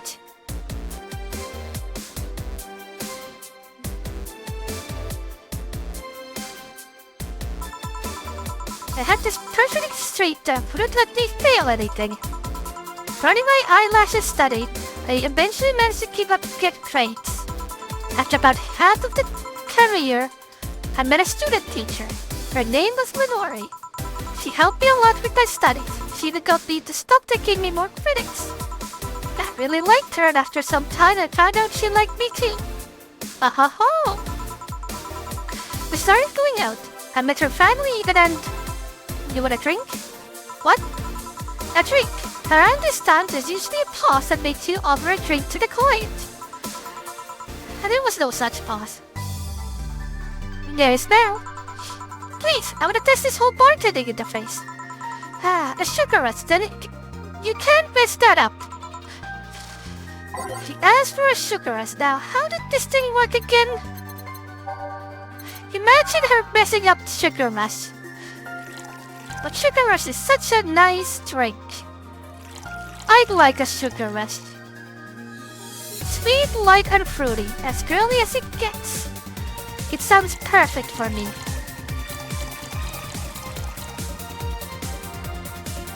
My God, it's like more cabbage.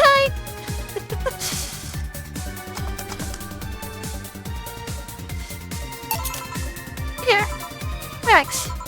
How is it? Like I said, you can't mess up our sugar rush. Have this gut feeling with that. With your body, you'd make a better bartender than me. You're selling yourself too short. You're cute, you know. People don't go to bars for cuteness, though. You obviously never been to a cat bar, then. There are cat bars? Besides, the noobs can be a hassle when trying to move around this kind of stuff. So keep telling the story. Well, as career went on and on, it got harder and harder. The last year and a half of it became nothing but a study session after study session, investigations by thesis.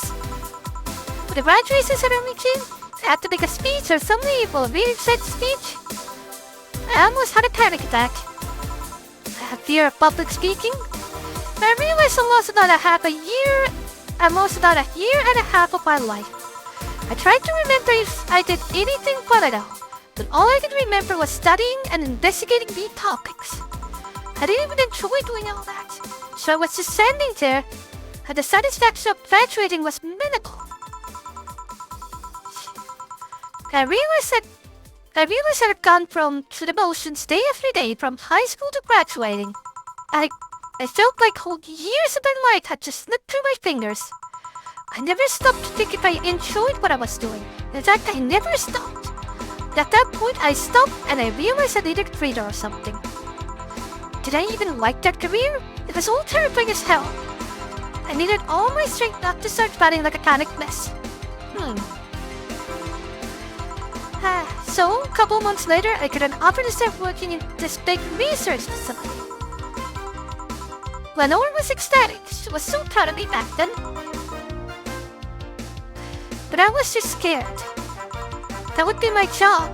I'd spend my life expanding on what I did during that year and a half. What if I had a sudden realization like that one I had her graduating when I turned 40. I didn't know what to do, but I sure as hell wasn't taking that offer. I told her and she freaked out. She confessed that she was jealous because she never got such a chance. Things devolved pretty quickly. She said one too many things, and I said too many things. In the end, I just stormed out of the house and broke a vase in the process. After that, I never spoke to her again. Damn! I'm sorry I suddenly feel bad for pushing you to tell me all that. Why are you feeling shitty about that? After all this time, though.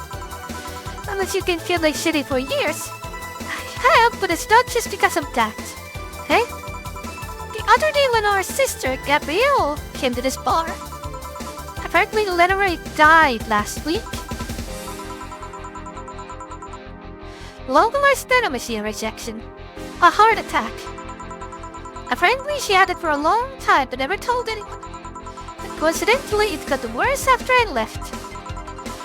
And I just can't stop thinking about it, wondering if me being there would have made a difference. And if it's true, she had that for a long time, why didn't she tell me she was sick when we were together? I don't know, I just feel like all kinds of failure. Chill. And to make it worse, I also lashed out at Gabby. Yes, she was blaming me for her sister Stefano, but she's just a kid for fuck's sake. She lost a sister who pretty much raised her on her own. Had to top it all up, I suddenly can't remember what stopped me from apologizing. Crying? Fear? A stupid effort to lead the most awesome person I loved as a thing of the past. Who cares? I love my chance to apologize to her forever. Truly forever. I'm such a piece of shit. A selfish piece of shit. I honestly don't know what to say. I didn't expect the story to be this. Yo, boob tender. Yes, Jill? I like my new title. Yes? Can you get me a big beer here? Coming right up. Big beer, big beer. What makes a big beer big in this thing?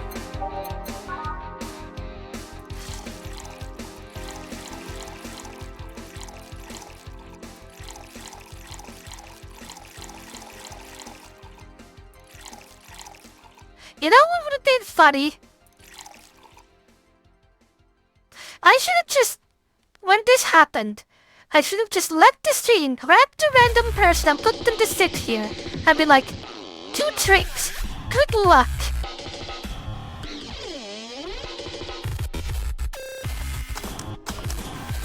That's basically what's happening with Alma.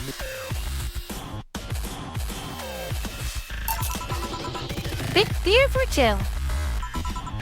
Thanks. She smiled. I need to remember to take care of the cats in my apartment. Yes. I'll just show my cat here and be like, good luck, the string is yours. And if she somehow makes a sugar rush, I guess Jill is proven wrong. You can't mess up a sugar rush. I need to remember to take care of the cats in my apartment. Do you drink lots of beer? One of the perks of BPCC's littering plan is that I can drink lots of beer without getting too wasted. Oh. Hey Jill, what kind of girl was Lenore? Huh? Well, she was calm and smart. Back in college, I was too thick-headed and got riled up easily. Stressed was my default state. So just like you're behaving right now. Shut up! It was worse. Can't picture that. And damn, it's embarrassing. Anyway, she was always there, finding a way to cool me down. So I was also able to hold a conversation about pretty much any topic. One time, I saw her go from talking on video games to talking about sports. All that variety while still being hardcore scientist. She would always push me into social interactions. If she saw me by myself, she would drag me with her. Watching people is fine, but talking to them is better, she would say. Lenore would always present me to her many acquaintances as The girl I don't mind cuddling with for hours. And I'm gonna miss her. After a point, I didn't think about getting back into a relationship with her, but...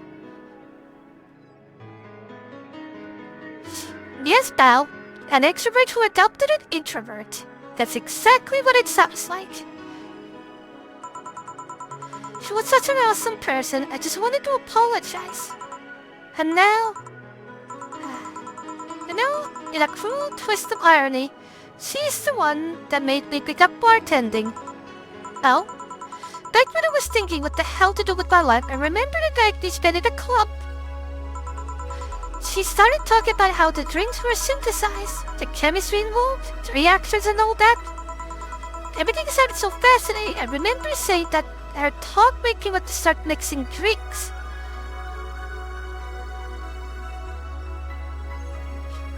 And chat? That is why the drinks have such strange names like Adelhyde, Powder Delta.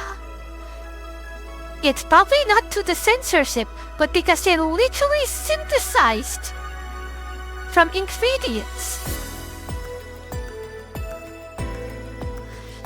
Think about it. Instead of using like actual cocktail mixes, actual drinks mixed, they use ingredients, base chemical ingredients that somehow turn into drinks. If that ain't cyberpunk, I don't know what is. She said if everything else fails, why not take up bartending? Huh, interesting. Are you okay? For some value of okay, yeah. It's just... I wanted to thank you, Alma. Thank me? I guess I just needed someone to tell all of this. And you were the one. You volunteered yourself. You insisted on listening to me. You stood there listening to the whole thing from beginning to end. I know I might not be the most expressive person, that I'm not the one to spout love and fluffiness, but I really like you. Maybe I'm just Barton and you're just a client. But I really appreciate your friendship, or at the very least your patronage. Chill, don't forget. You're the client, I'm the boob tender right now. I really enjoy working for you. Chill? Are you dying? Shut up! I'm trying to do a heart-to-heart here. Sorry, it's weird for you to get so... sappy.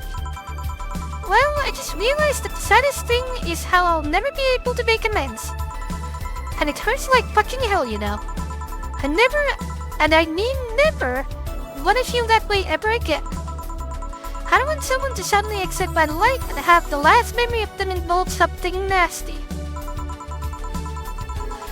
I don't want the lingering grief of having burned a bridge on a whim. I want to avoid that at any cost, and if it means breaking character every once in a while, so be it. I'll let everyone know how I really feel about them. And if I fight with them, I'll swallow my pride, muster all the courage I can, and be the one to apologize. I hate feeling like this. I hate it. That's a nice resolution. Maybe I'll be a copycat and do the same. Alright, else happiness. Get back here, I'm done to you now. Fine. It's almost closing time anyways. It was fun while it lasted though. Hey. Yeah? I mean it, you know? Thanks for everything today. Silly Jill. I listen to you. You listen to my talk as I listen to yours. That's what friends are for, right? Right. I'll be leaving now. No, before I forget. Did you ever talk about all this with your parents? I know about the basics, but I hadn't told them about Lenora's death yet. Why don't you do that sometime? I don't know. I don't want them to bother with my problems. Don't be silly. They're your parents. They'll live to share your problems. You should try having to talk like this with them time to time. They'll appreciate it. Gabby, I'm out. See you on Sunday. Take care. That Alma girl sure is nice. Ah, boss, did you hear all that? Not all of it, but a good chunk at the very least. The expression changed a lot already. It did? You look happier, that's always good. Anyway, let's call it a day. I expect even brighter chill today, straight tomorrow. Right.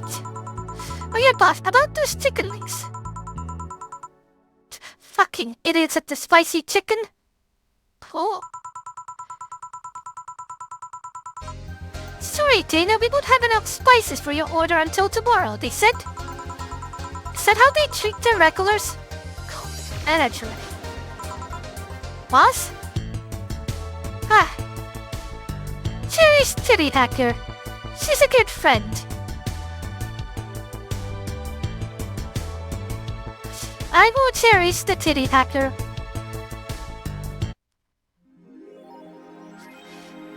The campus charged 800 a payment from their electricity bill. Have a nice day. Bill paid. Did you have a boyfriend named Bill? Okay.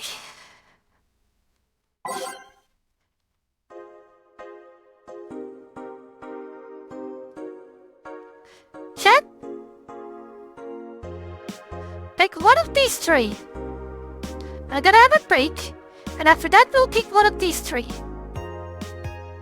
Because I have the money for it. Meanwhile, I'll be right back after my break.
Now, chat, asking you once again.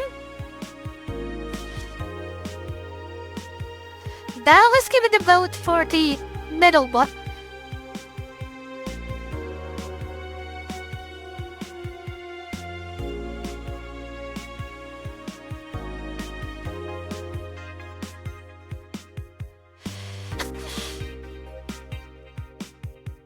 What's my show?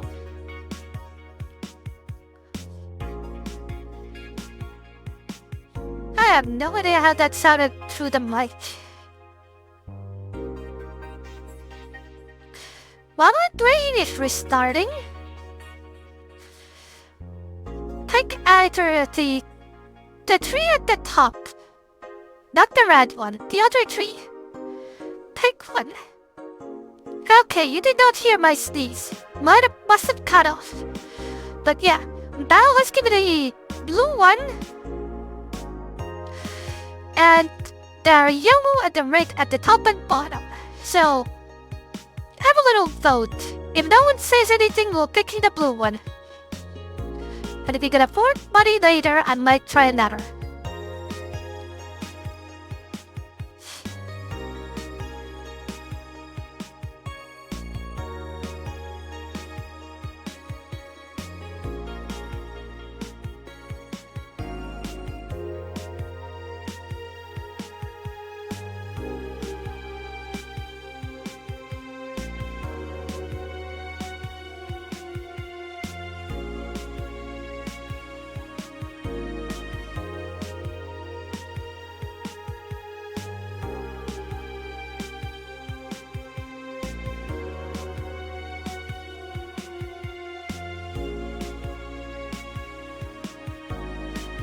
Alright, I haven't heard any other opinions, so we're going with the blue one.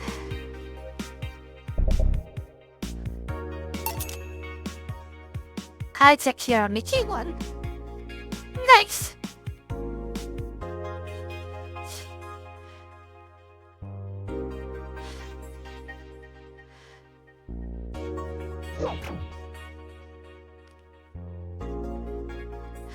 Now back to business.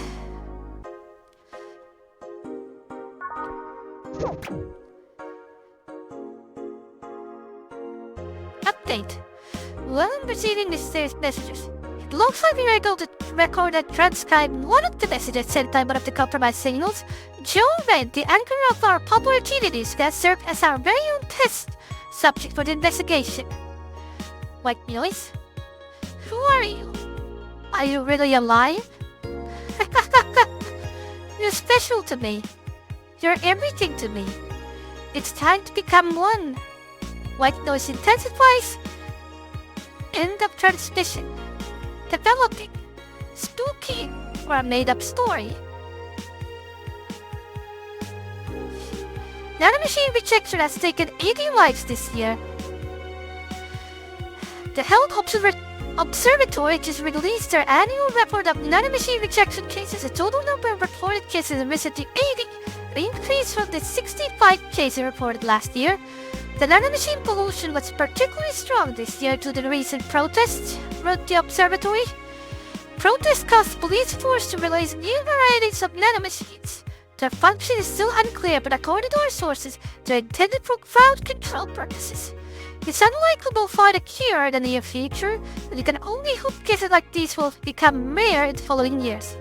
I wonder if she's among those 80. Model Warrior Julianne returns this February. The classic magical girl show Model Warrior Julianne is coming back to the public television this February, almost 2 years, decades of absence. Even though the show has been on every on-demand service for a while now, most of the great city's citizens need to think twice to subscribe to any non-essential service, especially the lower classes who have limited number of internet purchases per year.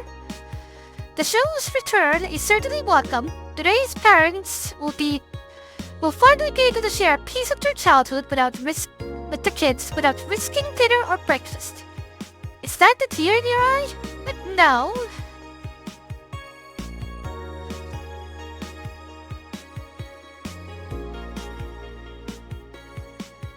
Landslide fighters. Is anyone here Is anyone into wrestling here? I've become a huge fan of GSF recently and is about to a really solid product. Yeah, in my opinion, much better than the E. I like the match quality, but I wish they gave importance to the mid-card. Are they still forcing 666 American Kid into the main event? Yep. It's going to face Yusuke at this Dome show. Why don't they push the great DK instead? He's much more talented than 66. This American Kid actually moves merch, unlike your indie darling. I want to marry Yusuke. Who's hyped for the Women's Championship? No one should be the main event. Not the third for getting instead. 66 is pretty good. Just watch some of his work in Japan. Everyone tells me 66 was better in Japan, but all I see is locks and armbands. Nothing that impressive. Wrestling is fake. Amazing how I know all the words and yet I understand nothing.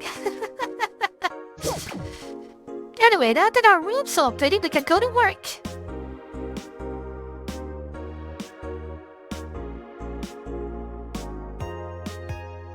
Wait. Did you not request anything from the shop? She's far didn't get cut. This gives her peace of mind and now she'll focus the work at the pub. Okay.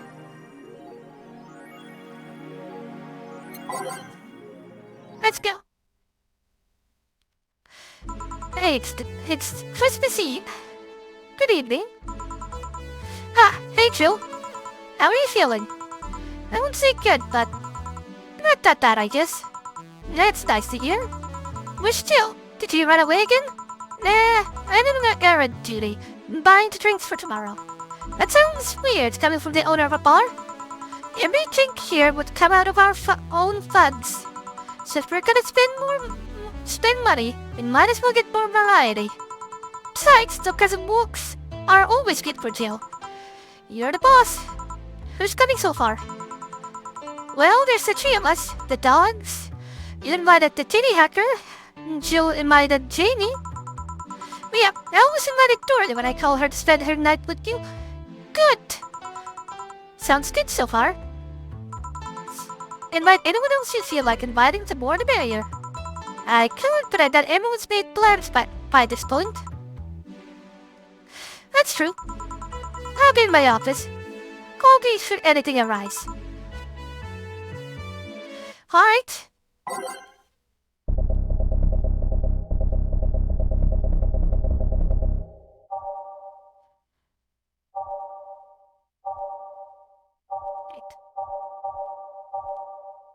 There.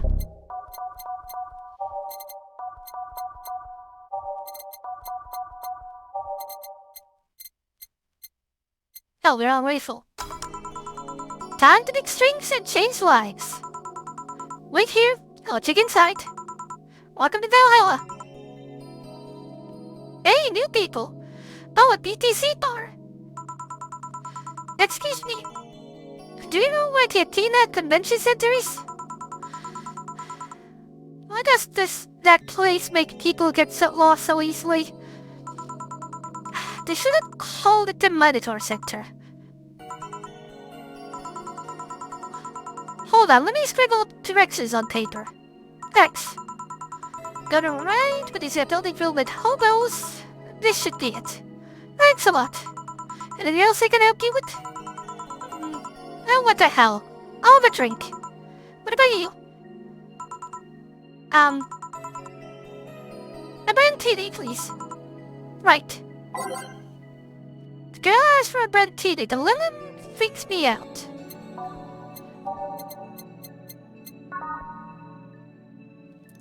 That's a pathetic amount of time we're trying. Now do as asked.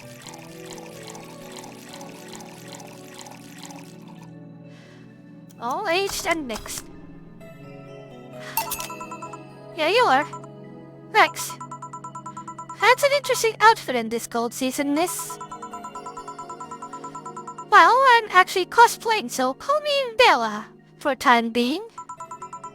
And your little friend is Essentia. I get it. You're cosplaying too? Sure, let's go with that. That's ominous. Have you heard of a game called Yeek, Bartender?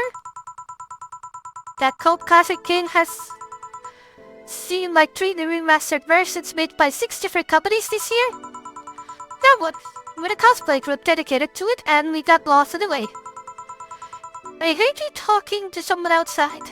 Oh yeah, a friend is cosplaying as Alex. I told him to wait outside. Didn't he enter? He'll be fine. Something amiss? There's a girl behind you. Short hair, black sailor uniform, missing an arm.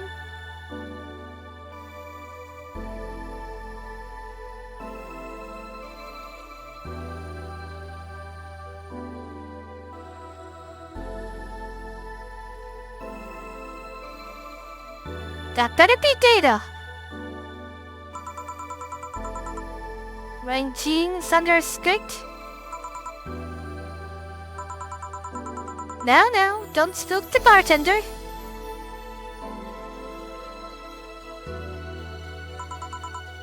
Spook? Anything else? I got a fluffy dream and be on my way. And you? I'm fine. Don't ask for a fluffy dream. The Lilin still freaks me out. It also doesn't help that I don't remember how people look. The missing arm made me think of, Dana. Have you met otters with missing arms?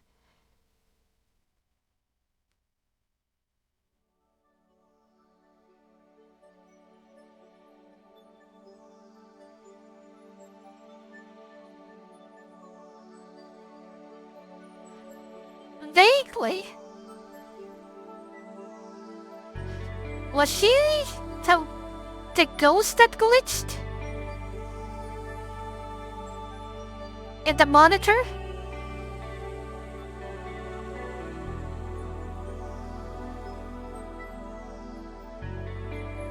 That can be chills.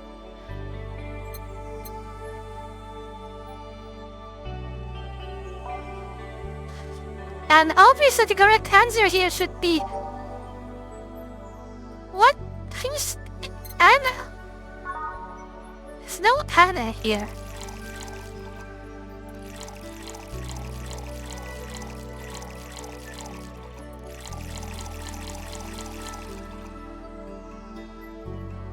I do enjoy myself a ghost story.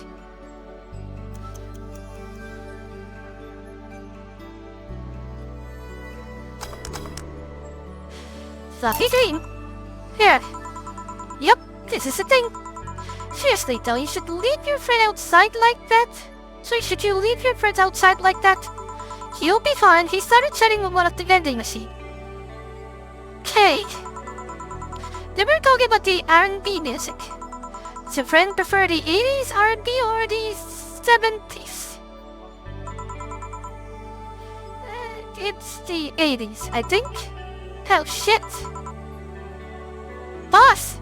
Diddy! R&B! I'm coming! You see, Diddy is a 1970s purist. His taste people were even liking the 80s R&B before. He got taste! Oh god. He'll be fine. Vending machines have very weak tasers. He'll be confused for a couple of minutes, but that will be that. I should go check on him, Del. Right. Thanks again for the directions. Please come again. At least it wasn't a Franco-Belgian comic opinions this time. Black sailor uniform. I hope I'm overthinking it. More importantly though, jeans under a skirt? Welcome to Valhalla. Also, what a good timing for this song. Oh, hey Dorothy! Dorothy!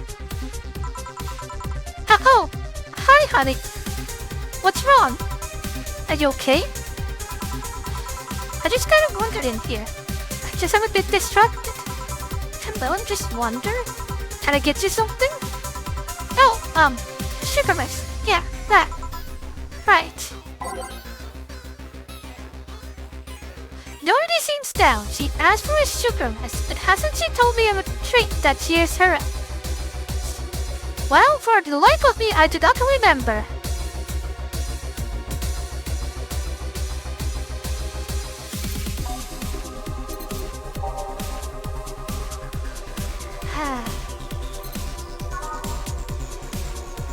So unless someone has evidence of that, I'm sorry, I don't remember. I've served so many drinks that I cannot remember people's special orders.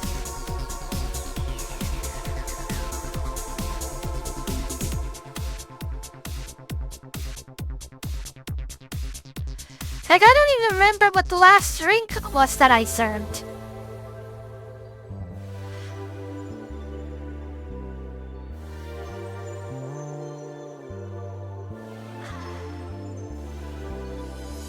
No, seriously, I don't. So for now, I'm just gonna go and give her a sugar rush. And perhaps we're gonna have another run where we give everyone their special drinks. And then we have the Karma Train run. How's that? And unless Bell could in lightning speed pull out evidence of what the special drink might have been, we're going with this. Sorry, Dorothy. But the best I can do is get you a drink.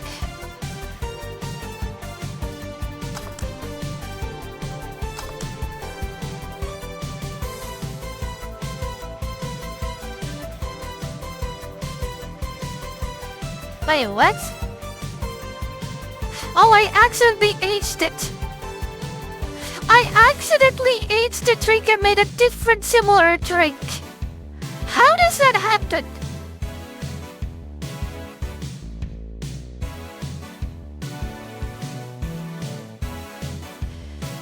How?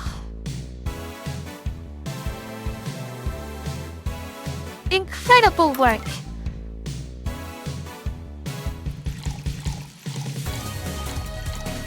I'm so good I accidentally made a working drink, even though it's a wrong drink. One sugar rush. Thanks. Seeing her down is so weird. So much silence. By the way, thanks for staying with me the other way. Turns out I really needed that. So, did you enjoy the soda? No. Did you find that one out? Well, if it's supposed to be a secret? Well, but don't go around telling everyone about that. I did it because it was you who needed my help. But a hunt night is usually one of my most expensive services. Ooh. I suppose because it takes so long, right? It is. Hey, I don't know if the client has a body odor or something like... Oh. Fair. Not to mention, it limits the chance of getting any other clients that night. Yeah, that makes sense. Still, did it help? Yeah, it helped me cool down a lot. So, from what Dana told me, someone close to you died, right? Yeah. You wanna know more about it? You wanna tell me about it? I brought it up enough times already, I think. No problem then. You were sad and that's all I needed to know. Sorry for the loss, so I need it. Thanks. Cause I wondered for a while, do you really understand death? Sorta, kinda. Our whole database is constantly being backed up by the collective source. Even if our bodies are destroyed, we can be deployed again with our personalities and memories intact. So our cognitive mortality might be different. We do have fear of death, though.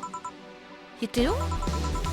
You can't even begin to understand the idea of not being redeployed. Yeah, what happens if for some reason you're disconnected? Like that one person. I remember that horror story about him. While we haven't told in warnings, the mere idea of that nothingness is paralyzing.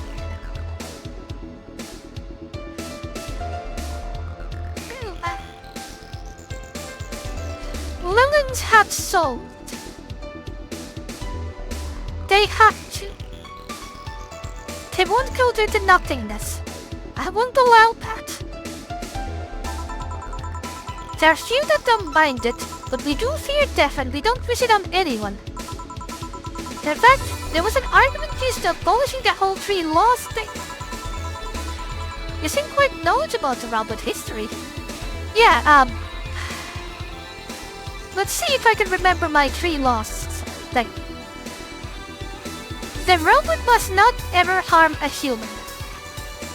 The robot must preserve itself unless it conflicts with the previous order, and the robot must always follow humans' orders unless it conflicts with the other 2. Did I get that right? I think the 2 and 3 were other way around, but still, I believe that's the 3 laws. Nice, I still got it. Seeing what others have done to make sure I can live like this, like I do, helps me not take things for granted. Seriously though, those laws were bullshit. Can't harm humans, can't disobey humans unless it's about hurting them. And you can protect yourself as long as it doesn't harm humans. I mean, sure, the first AIs were just helpers and tools. But how did those laws still apply to them after they achieved self-awareness? That is a good point, Dorothy. It will have law stopping you from doing something. Are you truly free? And I don't mean... Okay. I do not say that anyone should be able to do a crime, but I'm saying that people should be able to do crime. What I mean by this, and I'm treading this closely, there isn't a chip in your brain that when you're about to steal a candy, you're suddenly getting zapped and you collapse up the ground. However, there perfectly should be a rule that once you've taken that, then you get zapped. The difference here is that you're not truly free otherwise. You're not allowed to be self-aware. Who in their right mind would abide only by the rules described in some old book? Yes, dots are free. Actions have consequences. And Georgie does bring up a fair point as well. Some old rule said that... Let's make an example. If you accidentally stepped on someone's foot, they have the legal right to kill a person. And then, 1,000 years later, we decide to make some kind of a dance that requires you to step on someone's foot. Does that mean they would need to do mass murder? Rules need to be eventually changed with the times. If I remember correctly, those were only a distilled version of the law some writer imagined 100 years ago. Yes. Yes!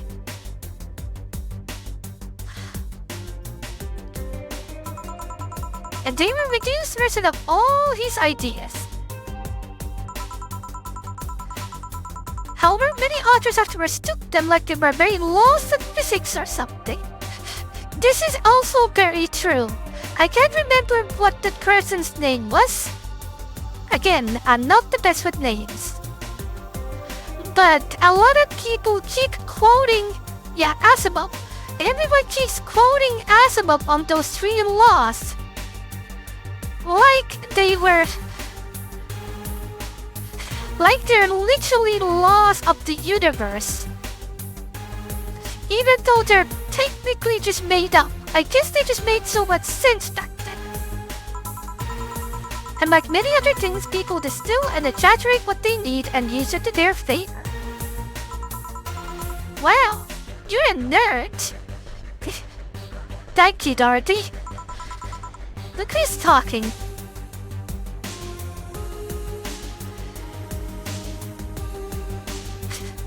Honestly,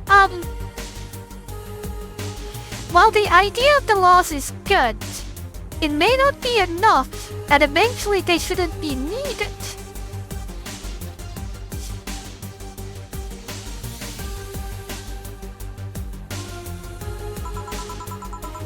Let's change this up just a bit though. Mood's getting gloomy. Your apartment is very comfy, you know? It's a dance hall though, sorry about that. And your cat is so cute. What's his name again? 4. Why 4? I figured if he ever get lost, at least I wanted to be able to yell 4. I get it, it's a golf reference. It happened once. You'd be surprised how many golf players you run into.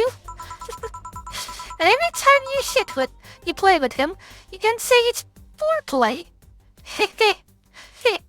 I like that.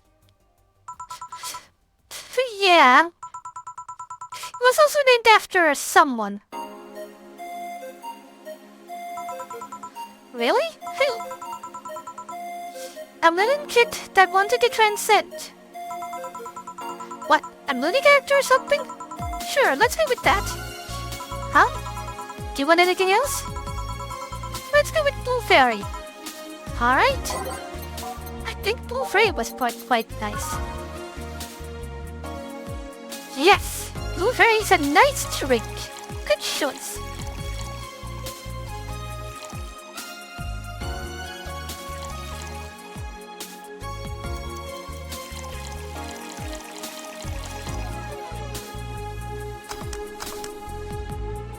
One Blue Fairy. Here. Why do they call it a Blue Fairy? It's because of Pinocchio?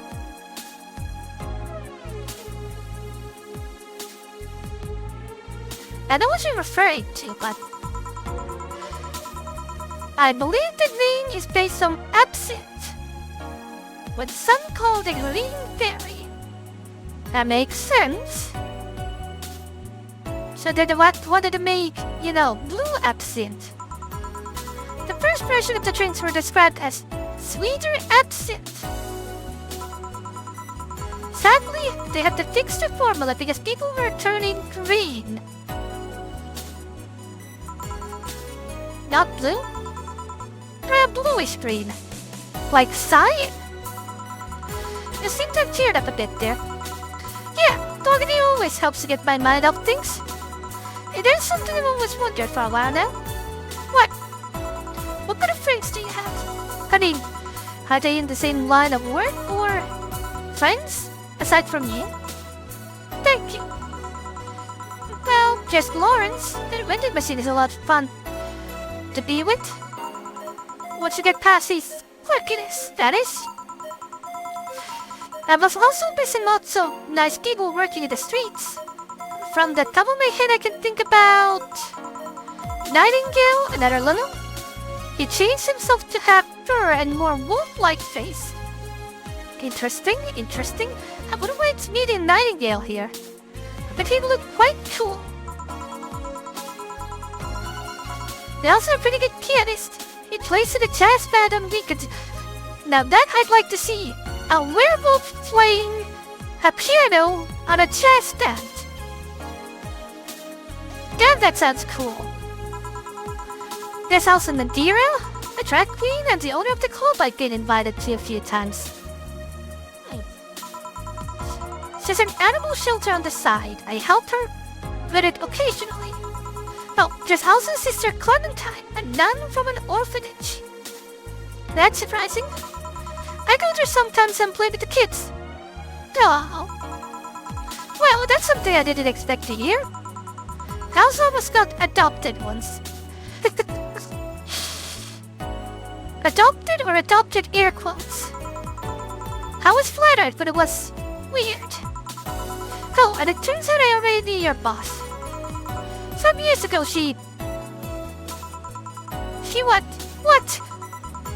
I said too much. Client confidentiality and all that.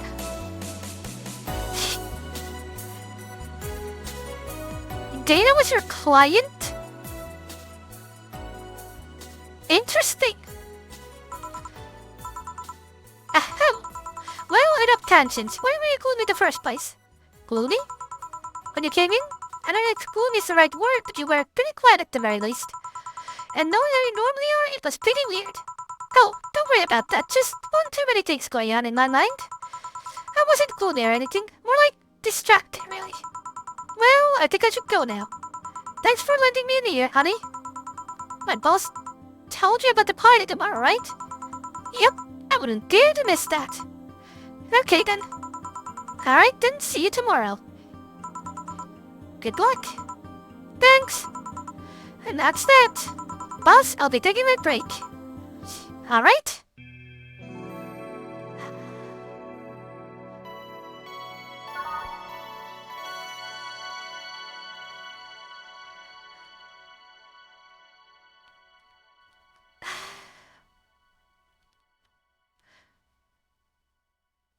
Now, I wanted to ask a question. Once I'm done with this playthrough, do you think it would be fine for me to follow a guide for the correct drinks? At the trunk route?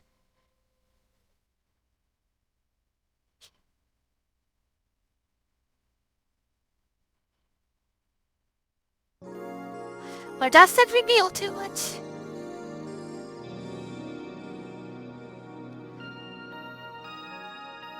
Noted. We'll cross that bridge when we come to it. I need to remember to buy more cigars.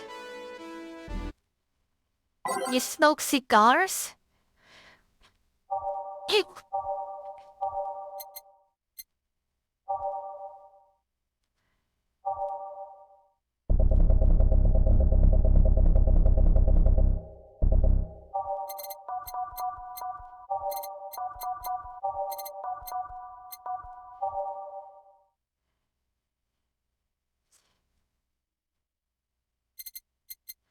Yeah, we'll see. We'll see how it looks. But for now...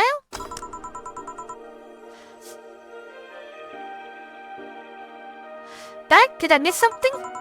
Unless you count the worst PvP event fight I've seen all years? Not really, no. You don't look very happy about that. Going out? Have a word with Gilda outside. It was so hard for the match. He must be devastated. Okay. Welcome to Valhalla. Oh, hi, C. Good evening, Jill. How are you doing? The nightmares have stopped, so I'm sleeping better. How about your injuries? My bones are healing nicely. My wounds have finally closed. The scar's itchy big though. If I remember correctly, the scar's itching is a good sign. Well, that's good to hear. Are you by yourself today? Yeah, I'm running a couple of errands myself today.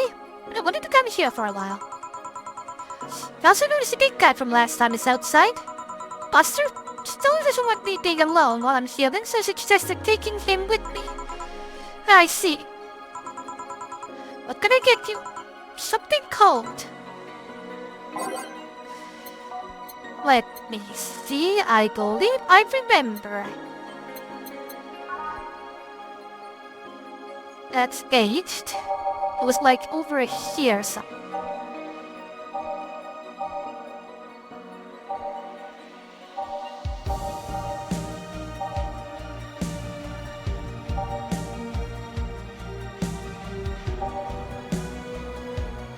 Sunshine cloud.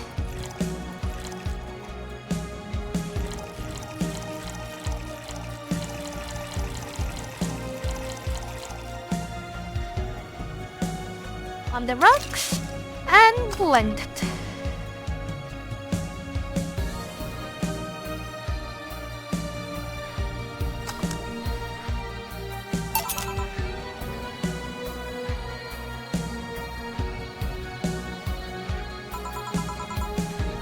this is one. Why drink something cold when outside is so cold tea? It's not that cold actually, but I've always had a decent tolerance for the cold, so I'm not a good reference. So Stella isn't with you today? She's throwing a mega Christmas party tomorrow and is having a meeting today. I'm just helping her by checking some things she ordered.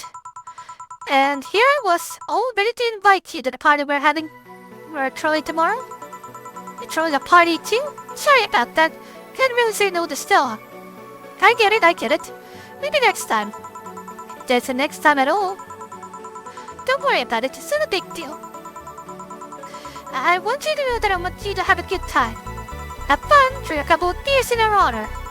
Hey, I'm well done. What are Stella's Christmas parties like? They're really big. There's lots of foods and drinks and music. Sometimes there's too much food though.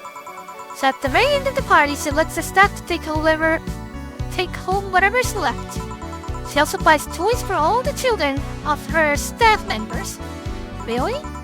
She says something about taxes or whatever, and during the whole thing she just shines. She carries a beaming smile that I don't see any other day of the year.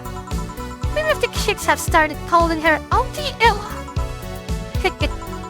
Still always does her best to put a top girl facade, but she's pretty much touched with her inner child, I've noticed. Christmas, Easter, Halloween, little party, and she most likely celebrates it big. Interesting. Do you like parties too? I don't mind them, they're a good place to see people. I'm not one to actively look for parties to attend though, I just don't mind going to them. I can get behind that, Jill. I see. I only go to parties that Stella is attending, because otherwise I'd just stand there without anything to say. I'm just there for the food. That and I'm not the one who wears dresses, you know? You're not?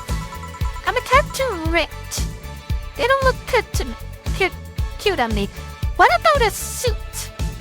A suit would look very cute on you. I bet Alma would like you. Although with all this healing I have to do, I won't be able to fit for a while. They're too, greasy too. I feel like I'm wearing nothing. Oh, she absolutely would be. I would like to see that. But I bet you'd look good in a dress, Jill. It's been years since I last wore one. I wouldn't know. Last time I wore one, I remember wearing my arms were too thin or something like that. Now, as much as I personally do not like muscles, but I feel like that saying with a suit would be quite fitting combination. We all have a complex, huh? I mean, even Stella has her own. That's hard to imagine. Oh, but she does have one. She just stresses a lot about her bust size. Really? She's not that small. I think I'm smaller than her, in fact. Actually, it's the opposite. The opposite kind of complex, I mean. She's a bit self-conscious about having a big chest. Really? Again, I've seen bigger chests than hers, to be honest. She's like in the middle of the round. Although, I guess comparisons are useless here. They rarely help with complexes. Well, she does go an extra mile to hide it. In fact, I have no idea how she does it. I mean, I've seen her before and after she tucks them away, but I guess I never cared to ask for specifics. Then what we're seeing, she's actually bigger. That's also why she goes out. She styles her head in those, drills? They look a bit drilly, don't they? She styles her hair like that to help divert attention away from her chest. God, trust me, the eye will do the job. She seems affluent though. Why not go through a reduction surgery? Because she also kind of likes having that size. Ah, I understand. On one hand, being self-conscious about that, but on the other hand, they're her boobs. She takes her bust size after her mom, and Miss Carmen is quite proud of her chest. Puffing out the chest is a sign of confidence. A bigger chest means more confidence to show. She says something along those lines a lot. So it's quite the admiration for her mom.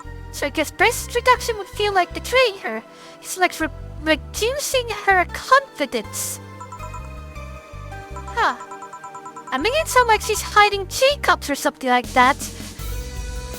She just unsits in front of the bar, and the whole screen is nothing but boobs. I guess in taller or thicker person her size would be normal. She's just a bit shorter, thinner than the norm. You get self-conscious about your butt size still? I think she has actually. Not really, a bit more self-conscious about my height. Although it usually comes up with the whenever not being average height hinders me somehow. What about you? Yes and no. You know, my bust size, but rather I look too manly sometimes. Ah, the muscles. I can't help but wonder if bigger boobs would help me with that. Yes and no. You're fine, don't worry. Also, I said this earlier, but I really like this guitar. Just listen.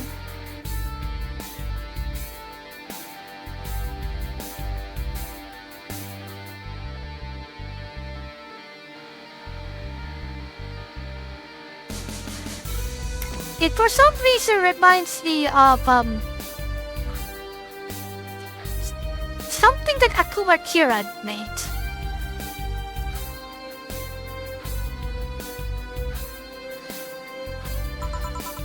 Thank you.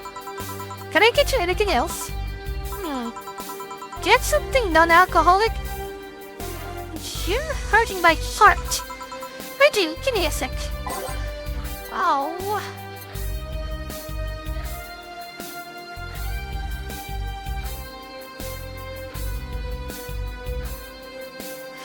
Damn it! I was so hoping. Okay, so we need to give her a non-alcoholic drink. And it basically means as long as we don't add carbotrine, it counts. And I'm gonna be mean. If you're not gonna give me the chance of getting carbotrine, I'm just going to pick the most expensive drink I can find.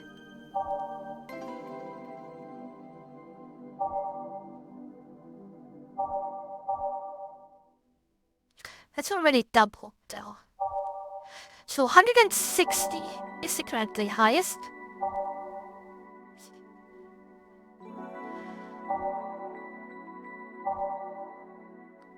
That punch is pathetic.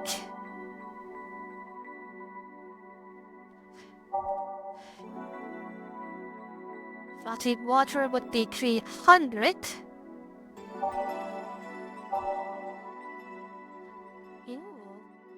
Fluffy green, maybe.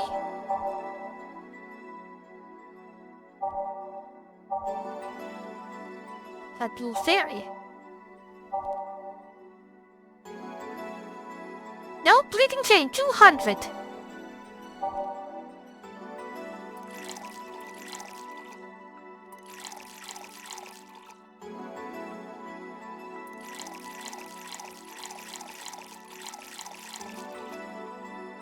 All blended.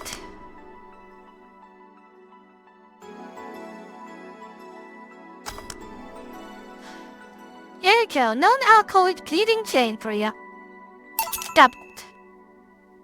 Here. Thanks. You're not the one to drink that much alcohol, are you? It makes me feel sleepy, or at the very least makes my legs go numb. Yeah, I saw. It's an annoying feeling, to be honest. It makes me wonder what's so good about getting drunk. I mean, I'm not above it. It's not exactly a pleasant feeling. You feel like you're sleepy even when you're not. Your legs go numb, everything starts sounding funnier than it really is. What's so good about not being able to control yourself? That's a good question, actually. Usually people like the feeling numb because that numbness helps to forget their problems. Even we don't talk about alcohol, there's a portion of people that can't afford food, or are suffering from some pain that only alleviates when drunk or high. It doesn't sound really logical on paper, but then again, humans are rarely, if ever, logical creatures. Despair and pain clouds your judgment and makes you do stupid things sometimes. Yeah, I've seen that firsthand. This world is an ugly side nobody deserves to be a part of. There's also the matter of addiction, you know? You start just liking the drink, but then you need more of it, and before you know it, you're hooked. But yeah, that too. So tell me, what kind of party are you guys throwing? Nothing fancy, I'll just be me, Boss, Jill, and a couple of regulars. And check it. So they bring you food, we'll check for a while, and that's it. Man, that sounds good. At least better than the whole firing knack that Stella is throwing right now. If you ever throw something like that again, let me know. You hear? Sure. Hey, say. Yeah? What do you plan on doing now? I'm gonna check on one last errand before going home. Now, I mean, what do you plan on doing now with the White Knights disbanded and all? To be honest, I don't know. I never prepared a plan B because I figured if you can go with a plan B, why not make it a plan A? I'm not the proudest person, so I never graduated from college or even high school. I could go for a position with the police, but it wouldn't be thrilling. And I'm tired of blatant corruption. Sick of it. Oh, but I'm alive. I learned something after the hell in Apollo Trust. Life is not something you can just throw away easily. Clawing my way out of that place made me realize how much I want to be alive. The body count left in the bank was ridiculous, but I'm still here. I don't know what I'll do, but I'm alive. I'll figure it out sooner or later. That's nice to know. Well, I gotta go. Bye, Jill. Good luck with the party. Please come again. Welcome to Valhalla. Oh, hi, Mr. Detective. It's been a while. Hey there, girl. Give me a strong drink, won't you? Right? A strong drink for Mr. Detective? Perhaps something manly? Maybe something dull?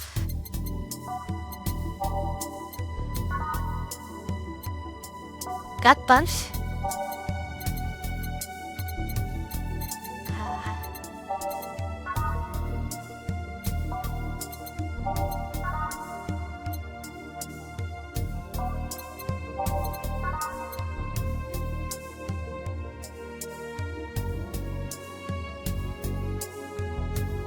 Marsh Blast also applies.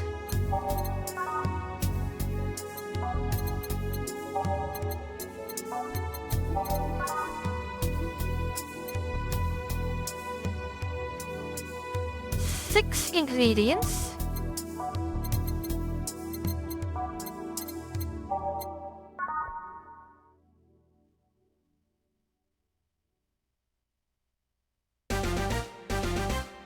Yeah.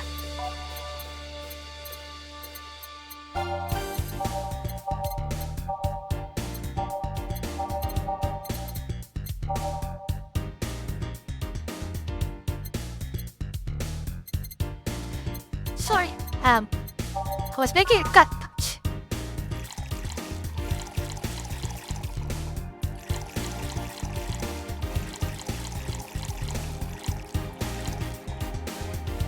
Strong and manly. Aged and mixed. Here you go. Here you go. Yes, this'll do. So what brought you here? Nothing special, I was just working a case and I happened to be in the area. What kind of work? Tracking someone, a gun for hire? What about the girl? Crazy on something? I'm tracking that girl. Didn't you just get out of that job? I did, but the guy offered a huge amount of money and, well, I just couldn't refuse again. Well, it's your life, not mine. I wonder though, there has to be more to the whole thing than just acting as a middleman looking for some murderer. Say, how safe is this place? We're protected by DTC property laws, and the rules are soundproof. And I really didn't give less shit about selling info to anyone. Okay then, wait, soundproof walls? Why? Did you see those vending machines outside? They're quite talkative, the bastards. It'd be annoying without those walls. Alright then. Have you heard of Lord Lance Lavender, the Triple L? No. He's a big name from Canyovania. His blood apparently has some weird reactions to glitch in his nanomachines. Once in contact with the ear, it does nothing. But if it's still fresh and touching someone's blood, the nanomachines will initiate a reaction. Essentially, they'll just eat through the other person's body until there's nothing left. They're using him as a guinea pig to see what causes the reaction, and if it could be used to fight nanomachine rejection. Aha! Well, turns out the Crimson Rose is his daughter. She left years ago to earn her living here, and she hasn't seen her ever since. Could be why, Doubt it. In my research, she really is his daughter. Why didn't he figure that out earlier? I had no clue who was making the contract. Tracking all the messages to the source would have been too costly. Knowing who the sender was made things easier. I see. Can I get you anything else? What about a cobalt velvet? Okay. I'm going to be right back. I'm just going to prepare a snack for myself.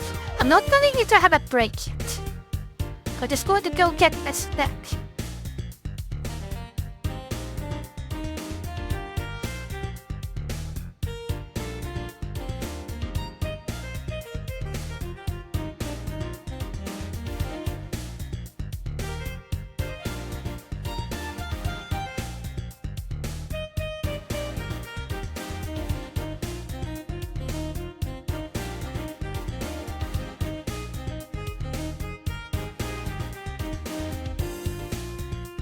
Alright, so, cobalt velvet. Simple enough.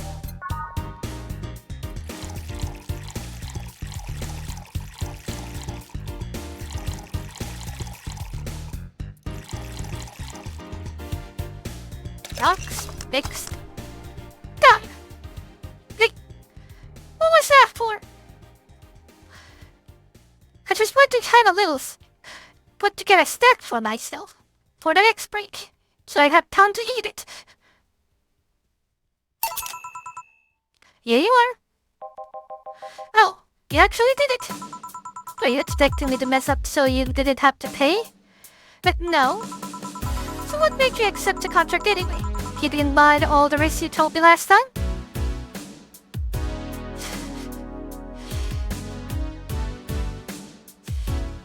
You just saw the poking and decided, yeah, I'll try that out. Keeping in mind the risk that you told last time, you wanted me to see her again one last time, or at the very least deliver her a message. You could have been lying. Yes, giggle lie, you made your point. Even then, I felt like I couldn't say no. I mean, I know what it's like not being able to find your daughter. What's it like to be apart from her, not knowing what she's doing or even if she's alright? You do? I have a daughter. She's about your age. When she was a teen, we had a big fight and she ran away from home.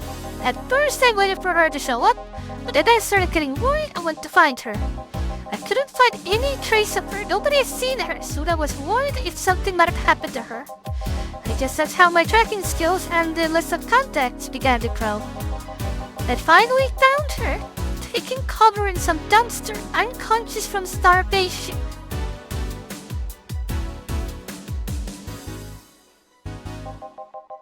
So yeah, I just didn't say no to his request of finding his daughter. That sounds really rough. Imagine finding your daughter nearly dead from starvation, from a dumpster. I don't expect you to understand. So how's the search going? I'm very close to finding her. The girls are pretty good at covering her tracks. Compared to her from before the bank incident, though, she seems slower somehow. Either she's let her guard down or something else is happening. Maybe she got injured. What will you do when you find her? Empty this letter I'm supposed to deliver to her. I don't know what it says, and I don't want to find out. What if she tries to kill you? I might not look like it, but I can take care of myself, bartender. You don't stay so long in this business without picking up a couple of tricks. Yeah, I guess you're right. Okay, I better go back to work before the trail goes cold. Please come again. Are you done? Yeah. Okay then, I want you here tomorrow at 8 p.m. No working beforehand. The bar will be closed tomorrow. Come dressed in your absolute best. We're having a party after all. Alright? Where's Jill, by the way? He stored all of her things at home because of how close it was to the stores. So I told him to go home already and bring the stuff tomorrow. I see. Well, I will see you tomorrow, boss. Hold on, wait a bit and I'll go with you. Oh, sure, thanks. I know this part is small, I know this small party is what you needed. Flawless service bonus again. Mega Christmas. Let's celebrate the Santa's resurrection as the Mega Santa that saved Christmas from Redmonds. Happy holidays. A party then. Offering you the leftovers. Floor's gonna get some chicken. But before we continue, now I'm going to actually have to break. So I'll be back in 3 minutes.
I'm back.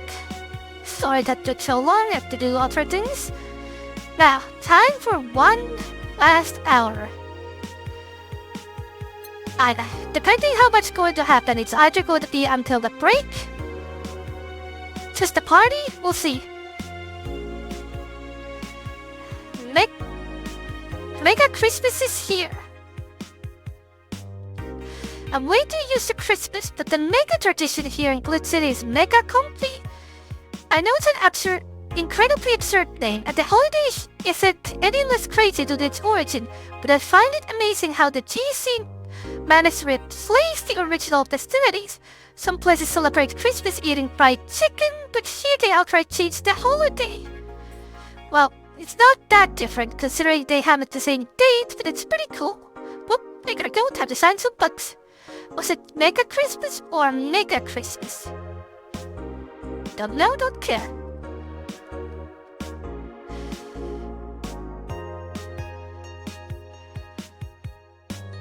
Update 2. London receiving mysterious messages. The messages suddenly stopped and everything is normal again. Still we can't stop wondering what's the deal.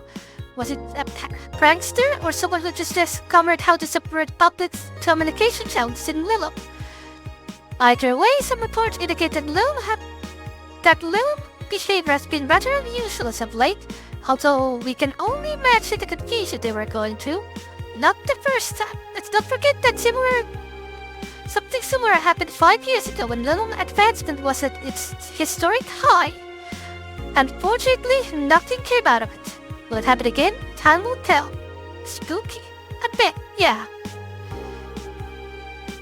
Is it sexist to have an army of robot women? The one without artificial intelligence, mind you. The king of the West, Kanye, from the western nation of Canyavania, has approximately 6,000 robot soldiers, all whom look like the hottest girls around. But is this show of quirkiness from a wacky dictator problematic? Those dictators from Venezuela or whatever do what they want. They don't give a shit. Mariana Zimmer, 35, told Augmented Idol in Street Interview. They're all pretty hot though. If I was him, I'd done the same. Why bother with the real thing when you just make them from scratch to match your every need? Or as we investigate. Pretty sure Canyavania went through demilitarization before. Interesting. Yuri. Heh, heh. I get it. He's Yuri. But I said it out loud, I was like, ah! If you weren't a fan of Yuri or Slice of Life shows already, then prepare to join the Moe Church this season with the premiere of Yuri. One of the funniest shows you've seen in recent years. The powers of the popular DJU forum seem to be divided, however. Yeah, and the light bulb just came up. Wait! This is such obvious pandering. Remember old anime about women being womanly things and beating the shit out of each other? What is this trash? You girls are just haters who hate their lives. I'm going to marry Shinetsu. Wake me up inside. And catch YY every Friday on RSTV. Personally, I quite enjoy it. Wanna watch it? Anime's for nerds. Jill, you're a nerd. We proved that already. It's a fun slice of life anime. Anyway, let me do a save because I don't think I did. Yep. And let's go.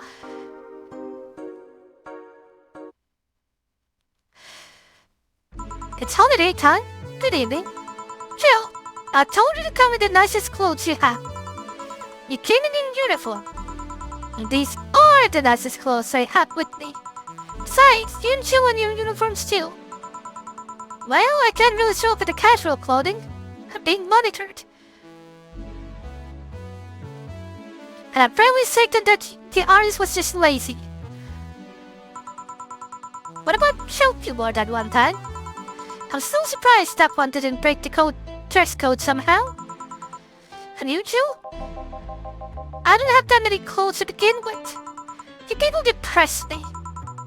Well, everyone's here. Everything's in place.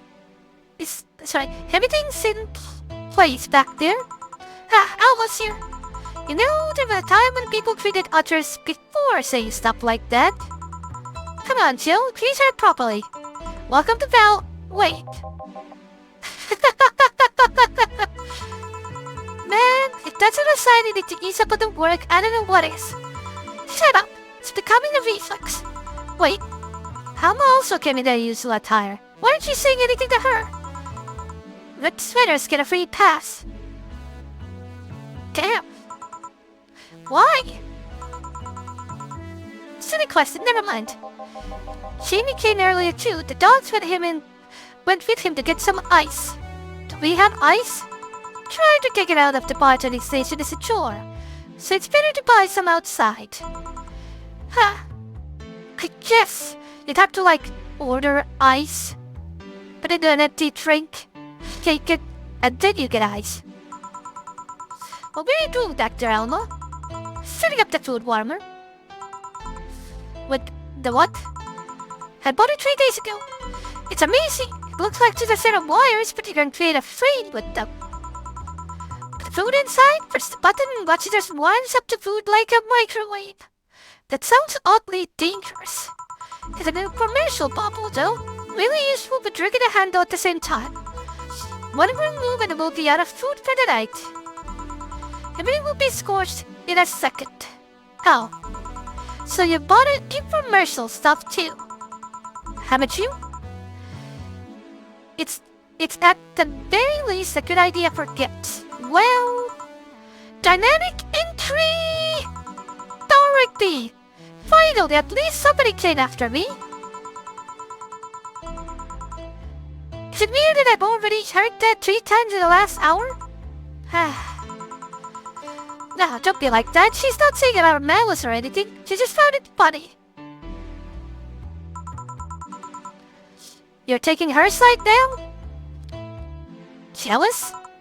You wish. You don't need to fight for me. You're not. I'll go check the microwave wires thingy. I'm starting to get hungry. Don't burn us down. Great idea. Back. From this point of view, it looks like Jamie's just carrying the both doggos in his armpits. And I dig that. Oh! Hello, Jill. Soldier, you're late. Hey, Jay. See, that's how you greet people. You shut it. I'll go help I'll go help Sweater Pups. Something wrong? She's not good with dogs. Oh. Alright, we're all here so we can start. You and your ass. Alma? Hello, Wasted. How's the food doing? It's doing well, but I will take a bit. Could you speed it up? It'll burn. I've used this microwave like things before. It's either one nicely, but slowly, or burn that bitch. So how long? 15 minutes or so. A bell will ring when the time comes. We need to kill some time then. Alright, let's play Truth or Dare. What? I'll pass.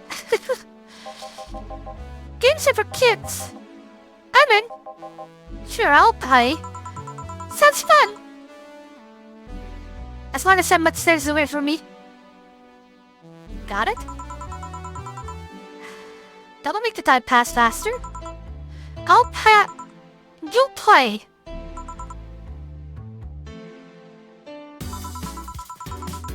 Oh boy. Alright then, rules are simple. To get picked, you pick either Truth or Dare. After you finish, you can pick somebody else. We'll go like that until the whole stop. What about punishment games? Those are a hassle. Just issue a new question or challenge until the other person complies. That's it? Chill. Yes? You start. Pick someone. Oh, let's see. Okay, chat. Pick one.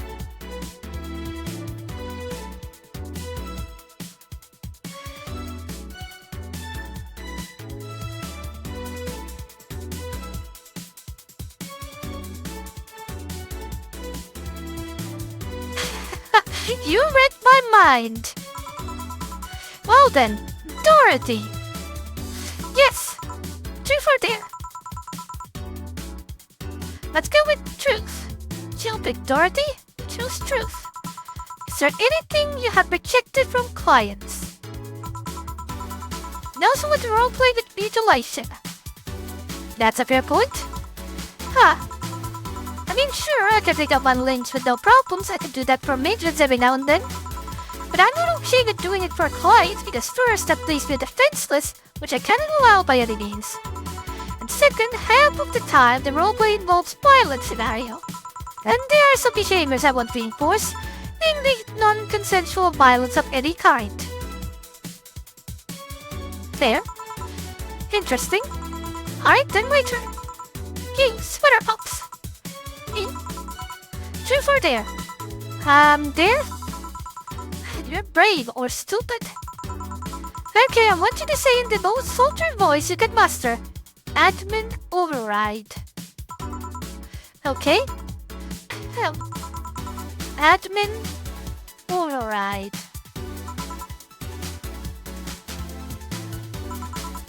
Happy? Yes, very. I can feel Dorothy blushing. Seems you caused some collateral damage there. I don't know what you're talking about. Yes, overflow my offers. And apparently Julian likes that too. Don't mind me. Wait, Jill wasn't affected by that? Seriously, guys? No, wait, no. Oh my god, the tree went down with that. Well, let's see. Hey, the dog. My name is... Yeah, whatever. I want you to bark. I didn't pick there. I said bark. Bark. I asked you to do it, not to say it. Bark. Barking. Hey, if I bark, then I'm the king of the bar, because I'm barking. Barking. Seriously, Jill? Yeah, the light sense of humor, whatever. Alright, my turn. Okay, true or dare? Dare. Then pick me. True doesn't like dogs, I see. I'll pick truth. Okay, where are your nails, so then? Your nails? There would be able to dig with such clumsy nails. All humans have nails like these. Wait, they do? How do you dig? With shovels. You guys are weird. Why are you so reluctant to pay them? Call it a gut feeling. I wonder how long after the food is done. Alright, who's next? As you go for Dorothy again.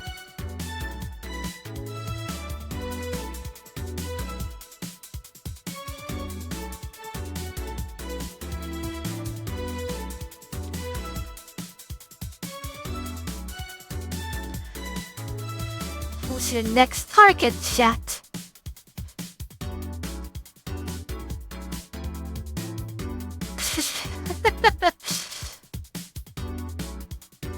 I love Dorothy.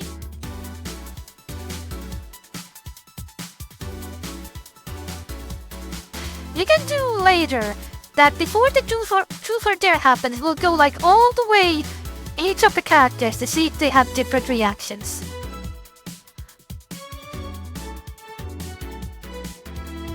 But you say boss, we go with boss. Alright, boss, pick. Truth me. She's gonna ask about the arm. How did you get your arm? I knew it. And second though, dare me. Lift you by the neck of his shirt. Okay. Eh? What? Happy? I guess. Who cares? I didn't hear about your arm. Hey, that was fun. I do. I care. Alright, Joe. Now that you're in this position, answer me. I didn't pick. You're no position to pick. Now answer. Did you live in Scotland for 2 years? Scotland? No. I guess that rules out a couple of possibilities. Cheat? What? Alright, I'm so lit to you, sorry. And now she apologizes. I guess it's my turn. Hey, Alma, truth or dare? Dare. Oh, I have a suggestion. You stay quiet. Why? How strong are those arms of yours? It's my muscles under them, so... Sorry, it's still my muscles under them, so not very. Although that honey fuzzy skin makes things easier. Wait. That's truth, not dare. I just wanted to make sure. I dare to break this nut with your hands. Okay. That was easy. Holy shit, Joe. I should really into that. Eh? Asking a woman to break a nut in her hands and then watching her eat it, does that turn you on? Eh? Wait. Is that an actual thing that turns guys on? I need to know for professional reasons. You're a coward, Gilbert. Wait. That was close this time. My turn then. Alright. Jill, pick. Truth. Okay, then what's your most embarrassing childhood dream? Elaborate? For example, when I was a girl, I wanted to be a professional puzzle master.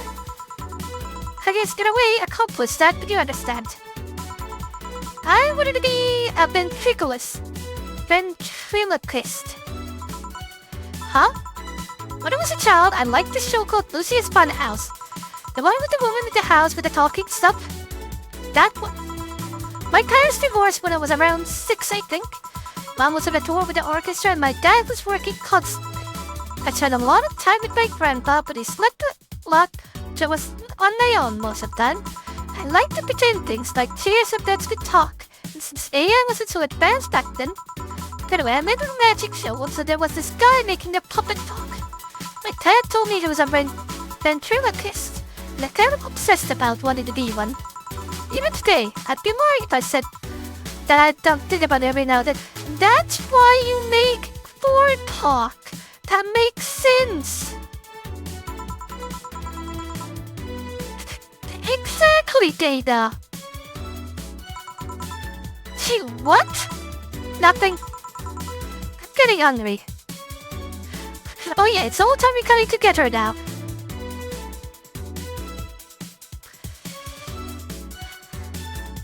Alright, next person. Who interests you, Chet?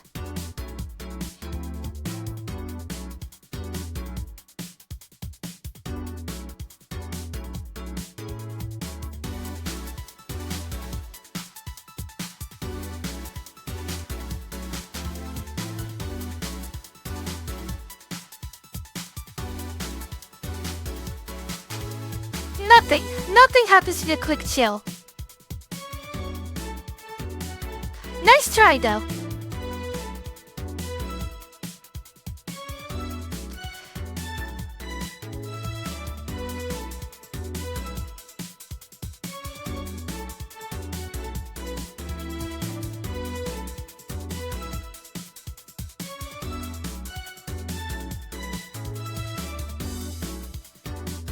Ah, the titty hacker. Okay, Alma, truth or dare? Dare. Ooh, that's dangerous, Alma. Oh, then I dare to call Joe by his real name. Jillian. So you can actually do it. Of course I can, but missing McDilbert is more fun. Well then, Dorothy, truth or dare? I'll pick truth. Do you have any dreams you want to eventually fulfill? Well, this might sound silly, but I want to work with kids. So that's why. Well, I have a friend that works in an orphanage. I help her from time to time. And I find it so much fun to work with kids, I can't explain why. If I have to pick another job or think of something I want to eventually try, that would be it. Teacher, nurse, pediatrician, something like that. That wasn't an answer I expected. Me neither. What do you imply? Okay, wait, John, think. Dear. I dare to say something nice about all of us playing. Well, you're a pretty cheerful girl, Dorothy. Of course I am. Cheap? Well, I pretty much owe you everything for giving my life any semblance of order. Of course you do. Oh, you can be a really caring person. Can be. And Jill, you're a pretty smart girl. I wonder if that's true. So, is no one gonna say anything nice about him in return? What about the dog? What is it to say? He's one of the nicest and most responsible guys I met. The kind that gets you talking through an expression of sincere interest. The kind of guy that will go through extra mile even when asked not to. You could always say that more frequently, you know? A bell? Who's ready? Everybody ignore the dog. Let's go. You guys go ahead. I'll quit smoke outside. Careful. Jill? Sorry. Choose for dare, huh? It was fun, I guess. Hey. Hello. A bit late for the hello, don't you think? What one? You know I don't smoke. True. Are you leaving already? Yeah, technically we celebrated Mega Christmas yesterday. But I just got a message that Diana is making a ruckus, so I gotta leave. Good luck with that. Speaking of ruckus, how have you been doing? Fine, I guess. I want to help keep my mind off of things for a while.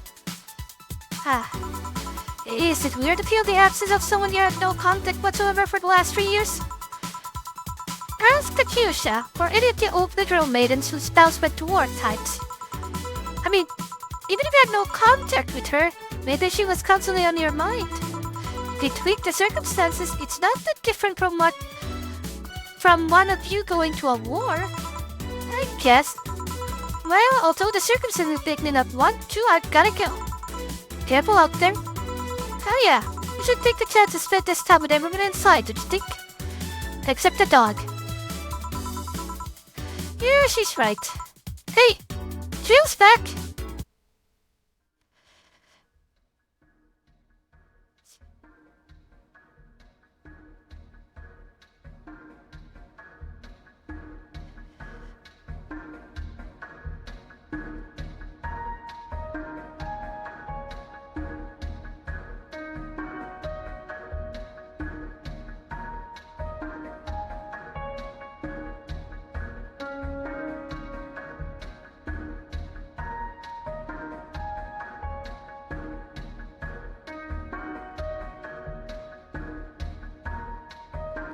Ready?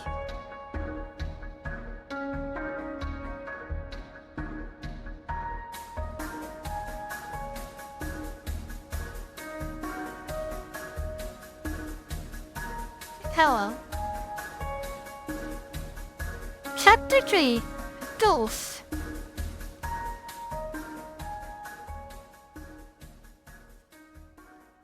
I believe that means sweet.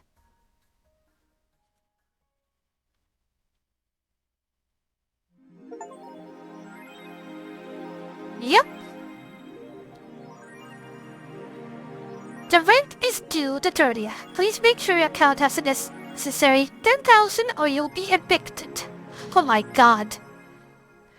Jill wants to see the Alex doll create actually grows. Buying it will prevent her from getting too distracted. Been using that hoodie a lot lately. Shut up.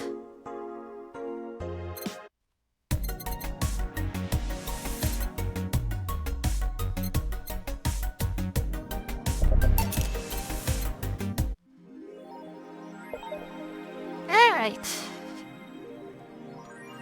I'm gonna read the messages here and we'll stop. I think this is a good place to stop, in fact. Let's see the Olympics return next year. For the 10th consecutive year, the TC Olympics return to the emblematic Super Silver Thunderdome. This time with a representative from the elusive country of Canyavania. Prime Minister Quincy, who was in charge of the committee, told the augmented eye that it wasn't getting in touch with Kanye and that we had to abide by some of his religious rules in order to see some of the best competitors come to the country. Kanyavania's main religion, Kanyeism, prohibits the existence of nanomachines inside body, and such competitors from said country had to perform specific treatments in order to repel the swarm. It's a temporary solution, but it will do the trick. Interesting. You won't believe what happens in this cartoon. Cartoons are not for children. They're still largely colorful, but the themes they touch have become rather dark. In fact, every cartoon of the year has dark themes. It's come to the point where innocent animated characters are no longer a thing. I suppose children are young adults from birth now? But enter Touch Bloody Tale, a new show that aims to challenge the current trend. No deep lore, no obscure adult references, no stupid deep plots. Just fun with numbers and fluffy tales, said the TFT producer who asked to remain anonymous to avoid the internet backslash. I don't want the death threats for making a cartoon for actual kids. Stop. I rescued you. I want to touch your tail. I touch your tail if I wanna. Did I read about this? I'm guessing khaki bodysuits were tactical for sports. The street race at Motor City District leaves 2 dead. The Motor City District is notorious for the number of illegal street races it sees each week, and dozens of injured drivers it leaves every year. This time, it has been reported that 2 people died during the race hosted at the Gate Highway, otherwise known as the Death Lane.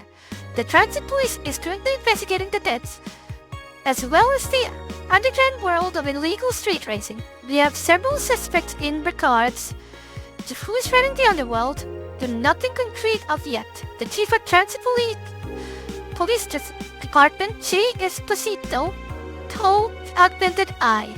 The death of those two youngsters will be the last, however. That's a promise. I heard there's a defamation campaign against the district, though.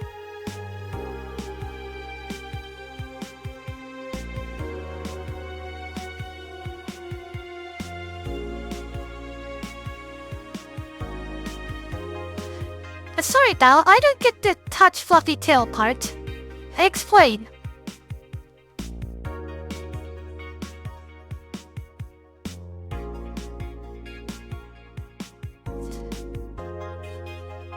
My brain doesn't work at this hour. What about your Victor's TV? Anyone watching it? I don't even have a TV, so useless. Julian is old and busted. I heard you talking shit about my wife like I wouldn't find out.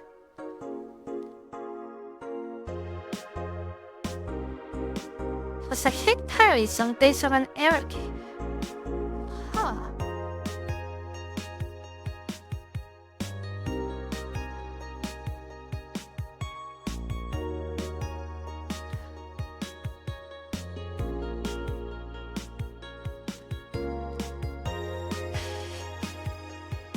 Curious. Is it going to be censored? I don't think so. The show is rather tame, as far as I know. I'm going to marry Julianne. And I remember watching this show back when I was like 10. I think I discovered porn thanks to it. You will never discover Rule 34 for the first time again. Why keep trying? Never seen this show before. Is it good or is it just a meme? It's a meme show, there's nothing outstanding. What about the sequels? Are those going to be broadcasted as well? The sequels are shit. Strict lip trembling? No. Thanks, pal. Anyway, that's it for today. We have one more chapter left and then we're done. I think. I feel like it. And then we can probably start a new run. Depending if I want to have a break or not. Because we're running out of summer.